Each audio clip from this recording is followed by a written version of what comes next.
तो hello guys, welcome back to our YouTube channel. Title तुमको पढ़ लिया होगा तो शुरू करें। यस सर, आज हमें करना है चैप्टर 7 पब्लिक फाइनेंस खत्म। मैं तुम्हें जल्दी से बता दूं तो इसके 4 यूनिट्स हैं। फर्स्ट एंड सेकंड यूनिट हम इस वीडियो में करने वाले हैं, जो कि आपस में इंटरलिंक्ड भी है। थर्ड एंड फोर्थ हम अलग से करेंगे, ठीक है।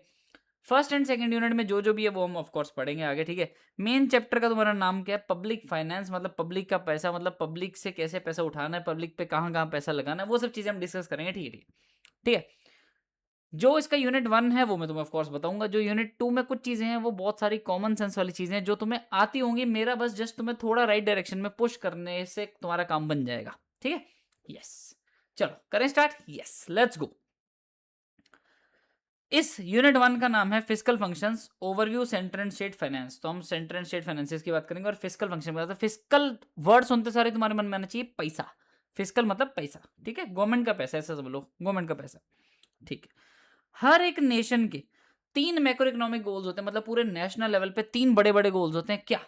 एक हमारी इकोनॉमिक ग्रोथ हो जाए, एक स्टेबल प्राइस लेवल्स रहे, मतलब ना इन्फ्लेशन हो ना डिफ्लेशन हो, और तीसरा भाई साहब एम्प्लॉयमेंट ले हाई लेवल की, मतलब अनएम्प्लॉयमेंट ना हो, बेरोजगारी वगैरह ना हो, और हायर इनकम हो और हायर आउटपुट हो। जो तुमने बिजनेस साइकिल्स में पढ़ा भी था कि भाई अगर इंप्लॉयमेंट ज्यादा रहेगी तो आउटपुट ज्यादा रहेगी, आउटपुट ज्यादा रहेगी तो इनकम ज्यादा होगी, नेशनल इनकम भी बढ़ेगी, नेशनल इनकम बढ़ेगी तो लोगों की इनकम बढ़ेगी, मतलब डिस्पोजेबल इनकम बढ़ेगी, डिस्पोजेबल इनकम बढ़ेगी तो कंजम्पशन एक्सपेंडिचर बढ़ेगा, फिर डिमांड बढ़ेगी, फिर आउटपुट बढ़ेगी। तो ये सब बढ़ता बढ़ता बढ़ता बढ़ता जाता है, तो इसलिए ये बढ़ता ही रहे, ये बड़ा ही रहे, हायर साइड ही रहे। Yes yes. और इकोनॉमिक ग्रोथ, जैसे हमारे मोदी जी ने बोला कि 2047 तक हमारा इंडिया एक डेवलप्ड नेशन बन जाएगा, वो वाला लॉजिक कि भाई, है ना, इकोनॉमिक ग्रोथ होती रहे। 2047 तक अगर तुम्हें नहीं पता तो हमारे देश को आज़ाद हुए 100 साल हो जाएंगे, तो it is a big milestone कि भाई 100 साल तक हम डेवलप्ड नेशन बन सकते हैं कि नहीं, ठीक है। चलो, अब इस चैप्टर में तुम्हें 2 बंदों के नाम सुनने को मिलेंगे, एक है एडम स्मिथ, एक है रिचर्ड मसग्रेव, ठीक है। एडम स्मिथ जो है, उसने, उसका ज्यादा रोल नहीं, उसने बड़ी छोटी सी बातें बोली थी कि देखो ऐसा है यार।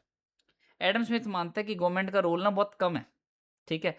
और एडम स्मिथ एनकरेज करता था फ्री मार्केट को, कैपिटलिज्म को, ठीक है। कि भाई जो छोड़ो मार्केट फोर्सेस पे छोड़ो, गवर्नमेंट का सिर्फ लिमिटेड सा रोल रखो, जो चीजें सरकार ही दे सकती है। कि जैसे एक नेशन का डिफेंस आर्मी जो हमारी है ना, वो जल सेना, वायु सेना, और कौन सी होती है, जल सेना, वायु सेना और भूमि सेना, है ना, धरती की सेना, ऐसा ऐसा, मतलब बेसिकली है ना, नेवी, एयरफोर्स और इंडियन आर्मी, ऐसा ऐसा बेसिकली, है ना। तो ये सब चीज़ें डिफेंस जो है गवर्नमेंट के हाथ में देनी चाहिए। लॉ को कैसे चलाना है, लॉ प्रोटेक्ट करना, मतलब एक जुडिशियल सिस्टम बिठाना, वो गवर्नमेंट का रोल होना चाहिए। ऐसी कुछ चीज़ें एडम स्मिथ ने बोला कि गवर्नमेंट को देखनी चाहिए। फटाफट से साथ साथ में हम पढ़ते जाएंगे। एडम स्मिथ वो था, वो बोल्ड एडवोकेट था, फ्री मार्केट था। एडवोकेट मतलब वो तरफदारी करता था फ्री मार्केट्स की, कि भाई फ्री मार्केट होनी चाहिए, वेरी गुड। एडम स्मिथ ये बोलता था, और बोलता था कि यार गवर्नमेंट का रोल ना बहुत मिनिमल सा होना चाहिए। लेकिन वो कहता गवर्नमेंट का रोल कुछ इंपॉर्टेंट रिसोर्स एलोकेशन पे होना चाहिए। अब वो कौन से थे? वो कह रहा है एक तो नेशनल डिफेंस गवर्नमेंट को देखना चाहिए, है ना, सेना वेना, और सिस्टम ऑफ जस्टिस जो है ना, इंटरनल लॉ एंड ऑर्डर, एक देश में लॉ एंड ऑर्डर मेंटेन करना, ये सब किसका काम होना चाहिए? गवर्नमेंट का, ठीक है बात। यस। और तीसरा कि भाई जो ऐसी बेनिफिशियल पब्लिक इंस्टीट्यूशन है, जैसे ये इसरो हो गया, है ना, Indian Space Research Organisation, railways हो गया, ऐसी, मतलब जो कुछ ऐसी चीजें हैं ना, जो जैसे जो प्राइवेट इंस्टीट्यूशन नहीं करने वाले, या प्राइवेट इंस्टीट्यूशन को बहुत खर्चा भी लग जाएगा और वो इतने एफिशिएंटली रिसोर्सेज यूटिलाइज नहीं कर पाएंगे। और वैसे भी वो करेंगे क्यों? मतलब इसरो क्यों बनाएगा कोई प्राइवेट सेक्टर जब वो उसको किसी को बेच के कोई फायदा ही नहीं है, समझ रहे हो? तो ऐसी, ऐसे जो इंपॉर्टेंट ऑर्गेनाइजेशंस हैं, जो कैपिटलिस्ट जो है वो अच्छे से एफिशिएंटली ऑपरेट और बिल्ड नहीं कर पाएंगे, वो चीज़ें गवर्नमेंट को करनी चाहिए, ठीक है। और ऐसे पब्लिक वर्क भी तो करने चाहिए गवर्नमेंट को, कि रोड बनाना है, ब्रिजेस बनाने हैं, कैनल्स, हार्बर, पोस्टल सिस्टम बनाना है, ये सब चीज़ें गवर्नमेंट को करनी चाहिए। तो गिने चुने इसने 3 ही काम बोले। एक तो भाई डिफेंस देख, एक हमारी वो देख, जुडिशियल सिस्टम देख, और एक थोड़े ऐसे अच्छे से ऑर्गेनाइजेशन बना जिससे हमारा देश अच्छा से चल सके, ठीक है। यस। फिर आते हैं हमारे रिचर्ड मसग्रेव भाई, जो तुम्हारा दूसरा नाम है, ये तुम्हारे इस चैप्टर का मेन नाम है। इनफैक्ट ये चैप्टर बना ही रिचर्ड मसग्रेव करके है, क्योंकि इसी ने 1959 में एक थ्योरी ऑफ पब्लिक फाइनेंस करके एक बुक छाप दी थी, ठीक है। और उसमें ये सारा कुछ लिखा हुआ था। उसने क्या लिखा था कि यार देखो, गवर्नमेंट के ना 3 मेन रोल है, ठीक है। क्या क्या 3 मेन रोल है? कि सर एक तो रिसोर्स एलोकेशन कर दे, है ना, दूसरा रिड्यूस इनकम रिडिस्ट्रीब्यूशन कर दे, और तीसरा मैक्रो इकोनॉमिक स्टेबलाइजेशन कर दे। अब ये तीनों क्या है हम डिटेल में पढ़ते हैं। पहली बात तो ये समझ लो कि ये जो 2 फंक्शंस हैं, ये तुम्हारे माइक्रो इकोनॉमिक फंक्शन, मतलब माइक्रो लेवल पे, मतलब ऑफ कोर्स एक एक एक इंडिविजुअल के लेवल पे कि भाई इंडिविजुअल को मतलब एक एक फर्म को रिसोर्सेज सही मिल रहे हैं ऐसे मतलब है ना, लोकल लेवल पे ग्राउंड लेवल पे इनकम रिडिस्ट्रीब्यूशन भी कि भाई अमीर गरीब का फर्क जो है कम हो ग्राउंड लेवल पे। और फिर तीसरा पूरा ऐसे ब्रॉड व्यू लेवल पे मैक्रो इकोनॉमिक स्टेबलाइजेशन। तीनों डिटेल में पढ़ते हैं, जल्दी से आ जाओ। यस। अच्छा ये वैसे आगे लिखा हुआ तो मैं पहले ही बता देता हूँ। जो रिसोर्स एलोकेशन फंक्शन है ये कौन करेगी, local government and state government, SG. और ये जो दो फंक्शंस हैं income redistribution and macro economic, ये कौन करेगा, सेंट्रल गवर्नमेंट। ठीक है, सीजी करेगी। चलो पहले हम समझते हैं एलोकेशन फंक्शन क्या है। एलोकेशन फंक्शन देखो ऐसा है, ये पूरा चैप्टर किसके ऊपर बेस्ड है कि देश में मार्केट इकोनॉमी है, free market economy. Free market economy मतलब कैपिटलिस्ट इकोनॉमी। कैपिटलिस्ट इकोनॉमी मतलब कि भाई सब कुछ प्राइवेट सेक्टर के ऊपर छोड़ा हुआ, मतलब सब कुछ मार्केट फोर्सेस के ऊपर छोड़ा हुआ है, सब कुछ प्राइस मैकेनिज्म के ऊपर छोड़ा हुआ है। ठीक है, सब कुछ प्राइस मैकेनिज्म के ऊपर छोड़ा हुआ। अब बात यह आ जाती है कि भाई अगर रिसोर्स एलोकेशन हम प्राइवेट हाथों में छोड़ें, रिसोर्स एलोकेशन प्राइवेट हाथों में छोड़ें, तो क्या वो एफिशिएंटली रिसोर्सेज एलोकेट हो पाएंगे कि नहीं? Answer is not necessarily, mostly नहीं। ठीक है, हम वो समझते हैं कि भाई रिसोर्स एलोकेशन पहली बात तो होता क्या है, जो गवर्नमेंट का फंक्शन है कि जो available resources and factors of production है। फैक्टर्स ऑफ प्रोडक्शन कौन से, वही तुम्हारे लैंड, लेबर, कैपिटल, एंटरप्रेन्योर, और जो तुम्हारे रिसोर्सेज हैं, ये जो सूरज, पानी, हवा, ये तो फ्री रिसोर्सेज हो गए। और जो इकोनॉमिक रिसोर्सेज हैं, जो तुम्हारे कैपिटल गुड्स हैं, तुम्हारा वुड है ना, ये भी एक तरह का नेचुरल रिसोर्सेज है, बट रिसोर्सेज हैं जो तुम्हारे, ये हमारे पास लिमिटेड है, ये तो पता ही है। और लिमिटेड और स्कार्स हैं, लेकिन इनके यूजेस अनलिमिटेड है कि भाई अब लकड़ी का पीस पड़ा है, उसको तुम बेंच भी बना सकते हो, उसकी चेयर भी बना सकते हो, उसका तुम कुछ और भी बना सकते हो। अब हो सकता है प्राइवेट सेक्टर, अगर जो फ्री मार्केट इकोनॉमी है, वो तो उसका वही चीज़ बनाएगी ना जो सबसे ज़्यादा बिकेगी, जिससे उसको प्रॉफिट हो सके। वो थोड़ी ना परवाह करेगी कि हम सोशल वेलफेयर के अकॉर्डिंग बनाएं, कुछ ऐसी चीज़ बनाएं जिससे सबका भला हो। घंटा भाई, वो तो कह देगी कि भाई पैसा किससे ज़्यादा बनता है। ठीक है, अब रिसोर्स एलोकेशन एग्जैक्टली है क्या, रिसोर्स एलोकेशन ये डिटरमाइन करना है कि ये जो हमारे पास जो गुड्स और सर्विसेज, जो हमारे पास लिमिटेड रिसोर्सेज अवेलेबल हैं, ये इससे हम कौन सी गुड्स एंड सर्विसेज बनाएं, एक इकोनॉमी में कौन सी गुड्स एंड सर्विसेज इस रिसोर्सेज, इस लिमिटेड रिसोर्सेज से प्रोड्यूस होनी चाहिए। ये रिसोर्स एलोकेशन क्रिटिकल प्रॉब्लम क्यों है, बिकॉज रिसोर्सेज स्कार्स हैं और ह्यूमन वांट्स क्या, अनलिमिटेड। ठीक है, और ऑफ कोर्स हर रिसोर्स का ऑल्टरनेटिव यूजेस है। ओह, तो इसलिए बहुत इंपॉर्टेंट फंक्शन है कि इकोनॉमिक सिस्टम का क्या है, एफिशिएंट एलोकेशन ऑफ रिसोर्सेज, कि हमारे पास एक लिमिटेड रिसोर्सेज हैं, उसको हम कौन सी गुड्स और सर्विसेज बनाने में लगाएं कि सबका भला हो। शुरुआत मुझसे हो ठीक है। Economic efficiency exist when resources are allocated in the way that serves the society best while minimising waste and inefficiency. तो ये गवर्नमेंट का काम होना चाहिए, लोकल गवर्नमेंट का और स्टेट गवर्नमेंट का, कि रिसोर्सेज हम इस तरीके से एलोकेट करें कि सबका भला हो और वो रिसोर्सेज उसके बेस्ट यूज पे लग सके, ताकि ज्यादा लाइक ज़्यादा सोशल वेलफेयर हो सके और वेस्टेज मिनिमाइज हो सके। ठीक है, अब जो प्राइवेट सेक्टर है उसमें रिसोर्स एलोकेशन गाइडेड किससे, डिमांड एंड सप्लाई बेसिस पे, प्राइस मैकेनिज्म के बेसिस पे, प्रॉफिट मोटिव के बेसिस पे। अब भाई प्रॉफिट छापने में तो प्राइवेट सेक्टर है, तो इसलिए वो तो ढंग से रिसोर्स एलोकेट कर नहीं पाएगा। लेकिन जो गवर्नमेंट एलोकेशन है वो टेक प्लेस करता है टैक्सेशन एंड पब्लिक एक्सपेंडिचर से। अब गवर्नमेंट क्या करेगी, देखो ऐसा, मान लो लकड़ी पड़ी है, ठीक है, अब क्या गवर्नमेंट किसी को रोक सकती है कि भाई तुम इसको कैसे यूटिलाइज करोगे? नहीं भाई, जिसके पास पैसा है वो लकड़ी खरीदेगा, अपने हिसाब से यूज करेगा, है ना, फॉर एग्जाम्पल। लेकिन गवर्नमेंट क्या कर सकती है, अब लकड़ी है, लकड़ी का गवर्नमेंट को पता है कि भाई ये लकड़ी का जो लॉग है, ऐसे थोड़ी होता है, लॉग ऐसे होता है। गवर्नमेंट को पता है लकड़ी का लॉग है, अगर किसी अमीर के पास जाएगा तो वो इसको ज्यादा दाम पे खरीद लेगा, गरीब के पास जा नहीं पाएगा, वो कम दाम पे भी नहीं खरीद पाएगा। तो गवर्नमेंट क्या करती है, इस चीज के ऊपर टैक्स लगा देती है। उसको पता है ये रिसोर्स बड़ा लिमिटेड और बड़े काम का है, तो लकड़ी खरीदने पे टैक्स लगा देगी। या अमीर जो उस लकड़ी का लेट से उसको मतलब प्रोडक्शन करके उसका जो बैट बना रहा है, बैट पे टैक्सेशन लगा देगी। मतलब है ना, समझ रहे हो कि हाई टैक्स लगा दिया उसके ऊपर, ऐसा। तो ऐसी चीजें गवर्नमेंट क्या कर सकती है, टैक्सेशन हाई कर सकती है, मतलब अपने टैक्सेशन से उस चीज का रुख बदल सकती है कि ये रिसोर्स किस तरफ जाएगा। Got it? यस। फिर गवर्नमेंट क्या कर सकती है उसके अलावा, एक्सपेंडिचर भाई साहब, पब्लिक एक्सपेंडिचर जो उसके बजट में आता है। देखो तुम्हारा जो यूनिट 3 है ना, यूनिट 3, वो तुम्हारा पूरा इस चीज़ के ऊपर है कि बजट कैसे बनता है, बजट में गवर्नमेंट का रेवेन्यू कहाँ से आता है, गवर्नमेंट एक्सपेंडिचर कहाँ पे करेगी, ये सब डिसाइड होता है। ठीक है, वो यूनिट 3 में नेक्स्ट वीडियो में आएगा। ठीक है, तो उसी में गवर्नमेंट बताती है कि हम कितना टैक्स किस चीज़ पे लगाएंगे, कहाँ कहाँ हम खर्चा करेंगे। तो ये सब चीज़ें तुम्हारे बजट में रिफ्लेक्ट होती हैं, और इस तरीके से गवर्नमेंट अपनी रिसोर्स एलोकेशन बताती है कि हम कैसे एलोकेशन करने का सोच रहे हैं। ठीक है, in reality resource allocation is determined by jointly bye market and government, क्योंकि ठीक है फ्री मार्केट है भाई। गवर्नमेंट देखो ऐसा है, जो गवर्नमेंट है ना, वो गवर्नमेंट जो है, ये एक्ट करती है as a complement to rather than a substitute for the market system. मतलब देश में वैसे तो मार्केट सिस्टम ही है, कैपिटलिज्म ही है, जिसको जैसे जो खरीदना खरीदेगा ही, लेकिन गवर्नमेंट उसको रिप्लेस नहीं कर सकती। गवर्नमेंट ये नहीं कर सकती, ओए तूने लकड़ी ज्यादा दाम पे खरीदी और हमें सही नहीं लग रहा, तो रिसोर्सेज पर जैसे एलोकेट कर रहा है, तू हट जा, हम करेंगे। गवर्नमेंट ये नहीं कर सकती। गवर्नमेंट क्या करेगी, अब भाई वो ले रहा है तो क्या कर सकते हैं, एक काम करते हैं, इस पर टैक्स लगा देते हैं ताकि ये ना ले, कोई गरीब ले ले, या किसी और काम के लिए यूज हो जाए जिस काम के लिए हम चाहते हैं, उस काम में उल्टा सब्सिडी देते हैं। मान लो फॉर एग्जांपल गवर्नमेंट चाहती है कि यार लकड़ी ना स्कूल के बेंच बनाने में यूज हो रेदर देन क्रिकेट बैट्स बनाने में यूज हो, ठीक है। तो गवर्नमेंट क्या करेगी, सब्सिडी दे देगी कि अगर तुमने उस लकड़ी से वुडन लाइक स्कूल का बेंच बनाया तो तुम्हें सब्सिडी है, उल्टा सरकार तुम्हें पैसा देगी।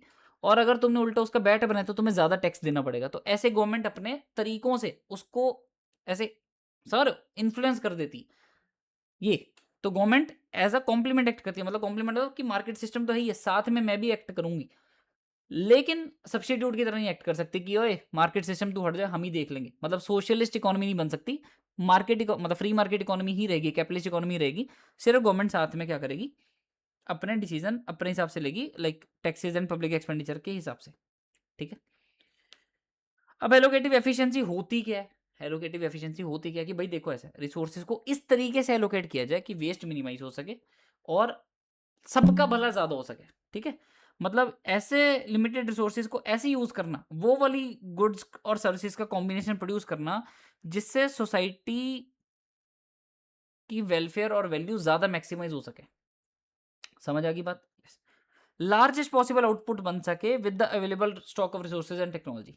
गेटिंग, फॉर एग्जाम्पल एक लकड़ी का लॉग ही है, ठीक है ये। अब इससे जो बेंच बनेगा उससे लेट्स से वेस्टेज कम होती है, लेकिन इससे जो बैट बनेगा उससे वेस्टेज ज्यादा होती है। लेकिन जो प्राइवेट सेक्टर है वो ये बैट बेच के ज्यादा प्रॉफिट कमाता है और बेंच बेच के कम प्रॉफिट कमाता है। तो वो क्या बनाएगा प्राइवेट सेक्टर, सर बैट बनाएगा।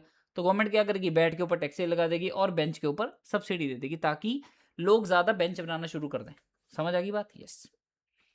अब देखो ऐसा है सर, एफिशिएंट एलोकेशन जो रिसोर्सेज होती है ना, पहले ही बात समझो ये समझो, a market economy often fails to allocate resources efficiently. जो फ्री मार्केट है वो तो भाई अच्छे से रिसोर्सेज एलोकेट करेगा नहीं। अब एक बात समझो, while private goods are generally supplied adequately, public goods and merit goods are not produced in sufficient quantity। Sir ये चीजें आपने क्या बोल दी, ये प्राइवेट गुड्स क्या होता है, पब्लिक गुड्स क्या होता है, मेरिट गुड्स क्या होता है। इसी में तुम्हारा यूनिट 2 लिंक्ड होता है। तो मैं एक बार फटाफट तुम्हें यूनिट 2 में ले जाता हूँ जहां पे तुम्हारा ये लिंक हुआ हुआ है। तो क्यों ना उसमें तुम पढ़ लोगे तो तुम्हें समझ आ जाएगा। यहाँ पे ये टॉपिक आ जाता है पब्लिक गुड्स। पहले तो मैं ही तुम्हें समझा देता हूँ। प्राइवेट गुड्स ये सारी गुड्स जो तुम्हारे आसपास तुम्हें दिख रही हैं, laptop, mic, camera, iPad, phone, मेरा मेरा पेन, मेरा एसी, मेरा जो भी सब कुछ। क्यों सर, प्राइवेट गुड्स वो होती हैं जिसके जिसने पैसे दिए उसी को मिलेगी ना। और इसमें जिसने खरीदा बेसिकली जो पैसे दे रहा है सिर्फ उसी को मिलती है, और बाकी फ्री लोगों को तुम एक्सक्लूड कर सकते हो कि सबको नहीं मिलती। जिसने पैसे दिए सिर्फ उसी को मिलेगी। ये होती है प्राइवेट गुड्स। प्राइवेट गुड्स मतलब जो जो तुम्हारी इकोनॉमी में मोस्ट गुड्स प्राइवेट गुड्स ही हैं, जिसमें जो पैसे नहीं दे रहा उसको हम उसको यूज करने से रोक सकते हैं। अब इस लैपटॉप के पैसे मैंने दिए, क्या कोई राह चलता इंसान, गली में चलता हुआ इंसान इसको यूज कर सकता है? नहीं, क्योंकि इस रिसोर्स से जो ये चीज बन चुकी है इसके पैसे मैंने दिए। तो this is what private goods. Consumption by 1% reduces availability for other. अब इस लैपटॉप को अगर मैं यूज कर रहा हूं तो बाकी अब यूज नहीं कर सकते, ठीक है। No free rider problem. Free rider problem बहुत बड़ी प्रॉब्लम है जो पब्लिक गुड्स में होती है। वो हम नेक्स्ट समझते हैं। Market generally allocate resources efficiently for their production. अब प्राइवेट गुड्स की प्रोडक्शन के लिए, क्योंकि प्राइवेट गुड्स में क्या रहता है, कंपटीशन। अब ये लैपटॉप कितनी कंपनीज बना रही हैं, हर किसी को होता है कि हम कम से कम रिसोर्सेज यूज करें ताकि हमारी कॉस्ट कम पड़े और हम कम से कम दाम में बेच सकें ताकि हम कंपटीशन में जीत सकें। तो इसलिए बेसिकली एक हिसाब से कंपटीशन आ गया ना। तो जहां पे कंपटीशन आ गया वहां पे तुम्हारे रिसोर्सेज बेस्ट एलोकेट होते हैं। ये बात याद रखना, जहां पे कंपटीशन आ गया वहां पे तुम्हारे रिसोर्सेज बेस्ट एलोकेट होंगे। मैं यूनिट 1 एंड यूनिट 2 मिक्स करके पढ़ाऊंगा, लेकिन तुम्हारे दोनों पूरे कवर कराऊंगा।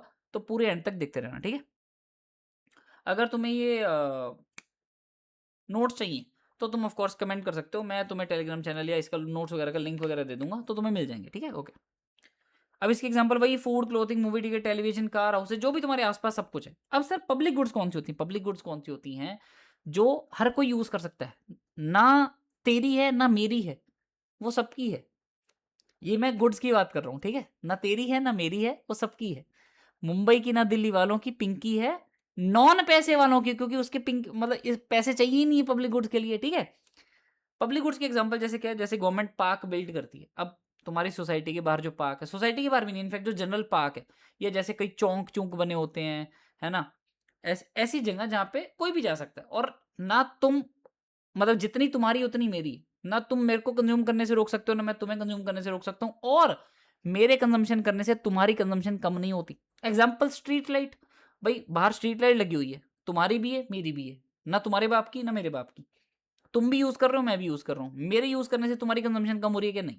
ओ, लेकिन पब्लिक गुड्स का सबसे बड़ा स्यापा क्या है, सबसे बड़ा स्यापा क्या है? अब देखो, for example free market economy है, गवर्नमेंट कुछ नहीं कर रही, एग्जाम्पल लो, गवर्नमेंट कुछ नहीं कर रही, क्या कोई प्राइवेट कंपनी या जो भी जो कैपिटलिस्ट होगा, क्या वो स्ट्रीट लाइट बनाएगा? नहीं सर, वो नहीं बनाएगा। क्यों नहीं बनाएगा? क्योंकि वो कॉस्ट किससे रिकवर करे? क्या कोई इसके पैसे देने वाला है? नहीं। और अगर मान लो कोई लेट से मिलजुल के लोग दे भी रहे, तो इसमें फ्री राइडर प्रॉब्लम रहती है। What is free rider problem?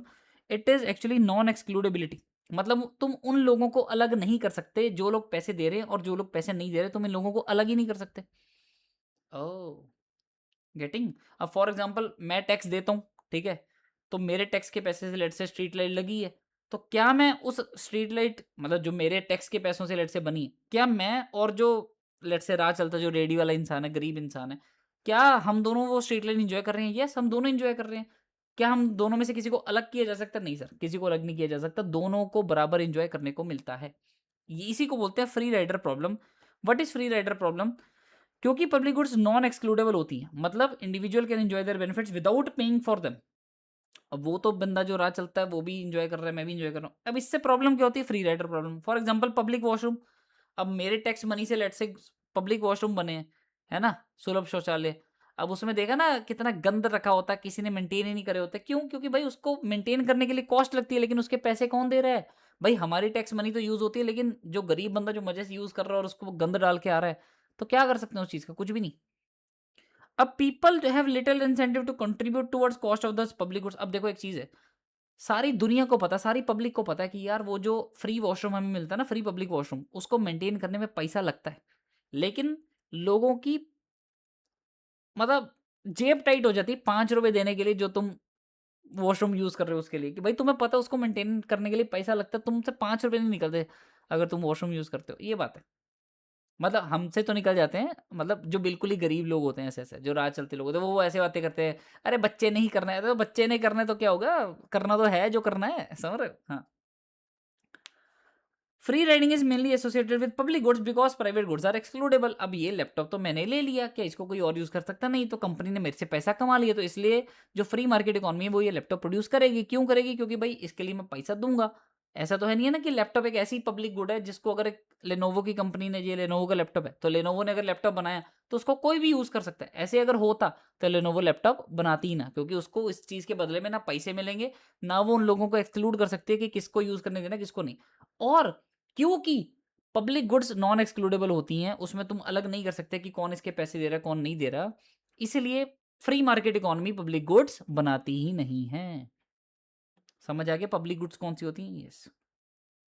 अब due to free rider problem, क्योंकि ये लोग फ्री में जो यूज कर रहे हैं, प्रॉफिट मैक्सिमाइजिंग फर्म है, जैसे लेनोवो की मैंने बात करी, can not easily charge consumer for public goods. अब चार्ज ही नहीं कर सकती इस चीज के। अगर कोई मान लो प्राइवेट कंपनी वो स्ट्रीट लाइट्स बनाएगी, वो किसको चार्ज करेगी? चार्ज ही नहीं कर सकती।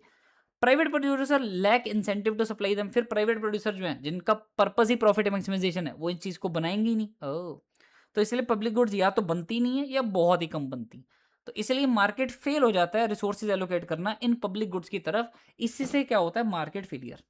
अब ये सर मार्केट फेलियर क्या होता है? मार्केट फेलियर सिंपल शब्दों में, सिंपल शब्दों में ये समझो, मार्केट फेलियर होता है कि जो चीज बननी चाहिए थी, या तो वो बनी नहीं, या ऊट-पटांग बन गई। ऊट-पटांग मतलब मान लो कोई ऐसी चीज़ है जो ज़्यादा बननी चाहिए थी। फॉर एग्ज़ाम्पल एजुकेशन पे ज़्यादा पैसा खर्च होना चाहिए था, हेल्थ पे ज़्यादा पैसा खर्च खर्च होना चाहिए। वो क्या हो जाएँगी? Under produced. और कुछ ऐसी चीज़ें हैं जो समाज के लिए हानिकारक है, जो नहीं बननी चाहिए थी, जैसे दारू, नशे, वो उल्टा ज़्यादा बन रहे हैं। इसी को बोलते हैं मार्केट फेलियर। ठीक है? ठीक है। मैं इसमें इसमें जो लिखा हुआ है एक बार पढ़ लेता हूँ, अगर कुछ मिस तो नहीं हो गया। ठीक है। पब्लिक गुड्स यहाँ तो ज़्यादा बनते नहीं है, ये वो ज़्यादा।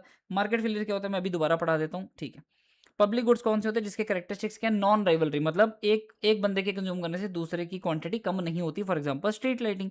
नॉन एक्सक्लूडेबिलिटी मतलब जो पैसे दे रहा है और जो पैसे नहीं दे रहा तुम उसको अलग नहीं कर सकते। फॉर एग्जांपल नेशनल डिफेंस, अब जो आर्मी है, फिर वही बात, उसकी सैलरी कहाँ से जा रही है? मेरे टैक्स के पैसे से। लेकिन आर्मी मेरे को भी प्रोटेक्ट कर रही है और जो गरीब जो टैक्स भी नहीं देता उसको भी प्रोटेक्ट कर रही है। तो एक्सक्लूड नहीं ना कर सकते तुम उसको कि भाई किसने पैसे दिए किसने नहीं दिए, सबको प्रोटेक्ट करना पड़ता है। इनडिविजिबिलिटी, भाई तुम जो गुड्स है ये सारे इंडिविजुअल्स को साइमल्टेनियसली इंडिविजुअल अवेलेबल है, मतलब तुम ऐसे निकाल भी नहीं सकते कि उस गरीब आदमी को, जो नेशनल जो आर्मी हमारी प्रोटेक्ट कर रही है, उस गरीब आदमी को प्रोटेक्ट करने के लिए क्या कॉस्ट पड़ती है और किसी अमीर आदमी को प्रोटेक्ट करने के लिए क्या कॉस्ट पड़ती है, नहीं पता। ठीक है, एग्जाम्पल वही नेशनल डिफेंस, हाईवे जो तुम्हारे बनते हैं, अब जो सड़क बना दी सरकार ने, अमीर भी यूज़ कर रहा है गरीब भी यूज़ करता है, लेकिन बनती किससे? हमारे टैक्स के पैसों से। ओ, public education, scientific research, law enforcement, और ये सारी ऐसी चीज़ें हैं जो प्राइवेट कंपनी नहीं बनाती, क्योंकि मतलब खुद से नहीं बनाती, क्योंकि उनको पता है इस चीज़ में पैसा नहीं है। ठीक है, अब तुम सोचो भाई हाईवे जो है, सरकार जो है टेंडर तो प्राइवेट कंपनी को देती है। अरे सरकार देती है ना टेंडर प्राइवेट कंपनी को, क्योंकि सरकार बोलती है कि हम तुम्हें पैसा देंगे। प्राइवेट कंपनी खुद से नहीं ऐसी चीज़ें बनाएगी, क्योंकि उसको पता है मैं किसको बेचूंगा, किसको किससे पैसा है। अब प्राइवेट कंपनी जो है टोल लगा देती है, टोल लगा देती है ना, तब तो वो गरीब अमीर सबसे लेती है टोल। लेकिन वही बात है ना, एट द एंड सरकार ही अप्रूव करती है ना, तो मेरी बात समझो, इंसेंटिव सरकार ही देती है, मतलब वो चीज़, मतलब परमिशन कह लो या इनिशिएटिव कह लो, वो सरकार ही लेती है पब्लिक गुड्स के रिलेशन में। प्राइवेट कंपनी हाथ नहीं लगाती पब्लिक गुड्स बनाने के लिए। ठीक है, तो तुम्हें प्राइवेट गुड भी समझ आ गया, पब्लिक गुड भी समझ आ गया, फ्री राइडर प्रॉब्लम भी समझ आ गई। ठीक है, नीडलेस टू से कहीं पे एक वर्ड का भी डाउट आता है ना कि सर हमें लेट से ये डिसीज प्रिवेंशन समझ ही नहीं आया, कुछ भी कहीं पे डाउट आता है, तो तुम ऑफ कोर्स कमेंट सेक्शन में टाइम स्टैम्प मार्क करो और लिख दो कि प्लीज एक्सप्लेन दिस, मैं बता दूंगा। ठीक है, ओके, यस, हाँ जी। अच्छा, जस्ट जस्ट वैसे ही आने से पहले ये समझ लो कि सर मार्केट फेलियर होता क्या है, क्योंकि तुम्हें वर्ड पता चलेगा। मार्केट फेलियर क्या होता है? जब फ्री मार्केट, जो तुम्हारी फ्री मार्केट मतलब जिसमें सारे प्रॉफिट मोटिव वाले लोग बैठे हैं, कैपिटलिस्ट बैठे हैं, जिनको पैसा कमाना मेन मोटिव है, वो सोसाइटी के जो स्केर्स रिसोर्सेज हैं, जो ऑलरेडी लिमिटेड रिसोर्सेज हैं, उसको मिस एलोकेट करती है। मिस एलोकेट मतलब सिर्फ उधर उधर लगाती है जहां पे उनको पैसा बनता है। परवाह नहीं है कि चाहे उससे देश खराब होता है, परवाह नहीं है कि चाहे जो अच्छी चीजों की तरफ वो रिसोर्सेज लग सकते थे उधर नहीं लगे, उस चीज़ों की परवाह नहीं। समझ आ गई? यस। इन द सेंस कि या तो ओवर प्रोडक्शन है या अंडर प्रोडक्शन है। ओवर प्रोडक्शन किस चीज़ की? डीमेरिट गुड्स की, मतलब जो नुकसानदेही गुड्स है। और अंडर प्रोडक्शन किसकी? मेरिट गुड्स की। ओह! सर मेरिट डीमेरिट गुड्स होती क्या है? सिंपल समझो, मेरिट गुड्स वो जो सोसाइटी चाहती है कि और बने, डीमेरिट गुड्स वो जो सोसाइटी चाहती है कि ना बने।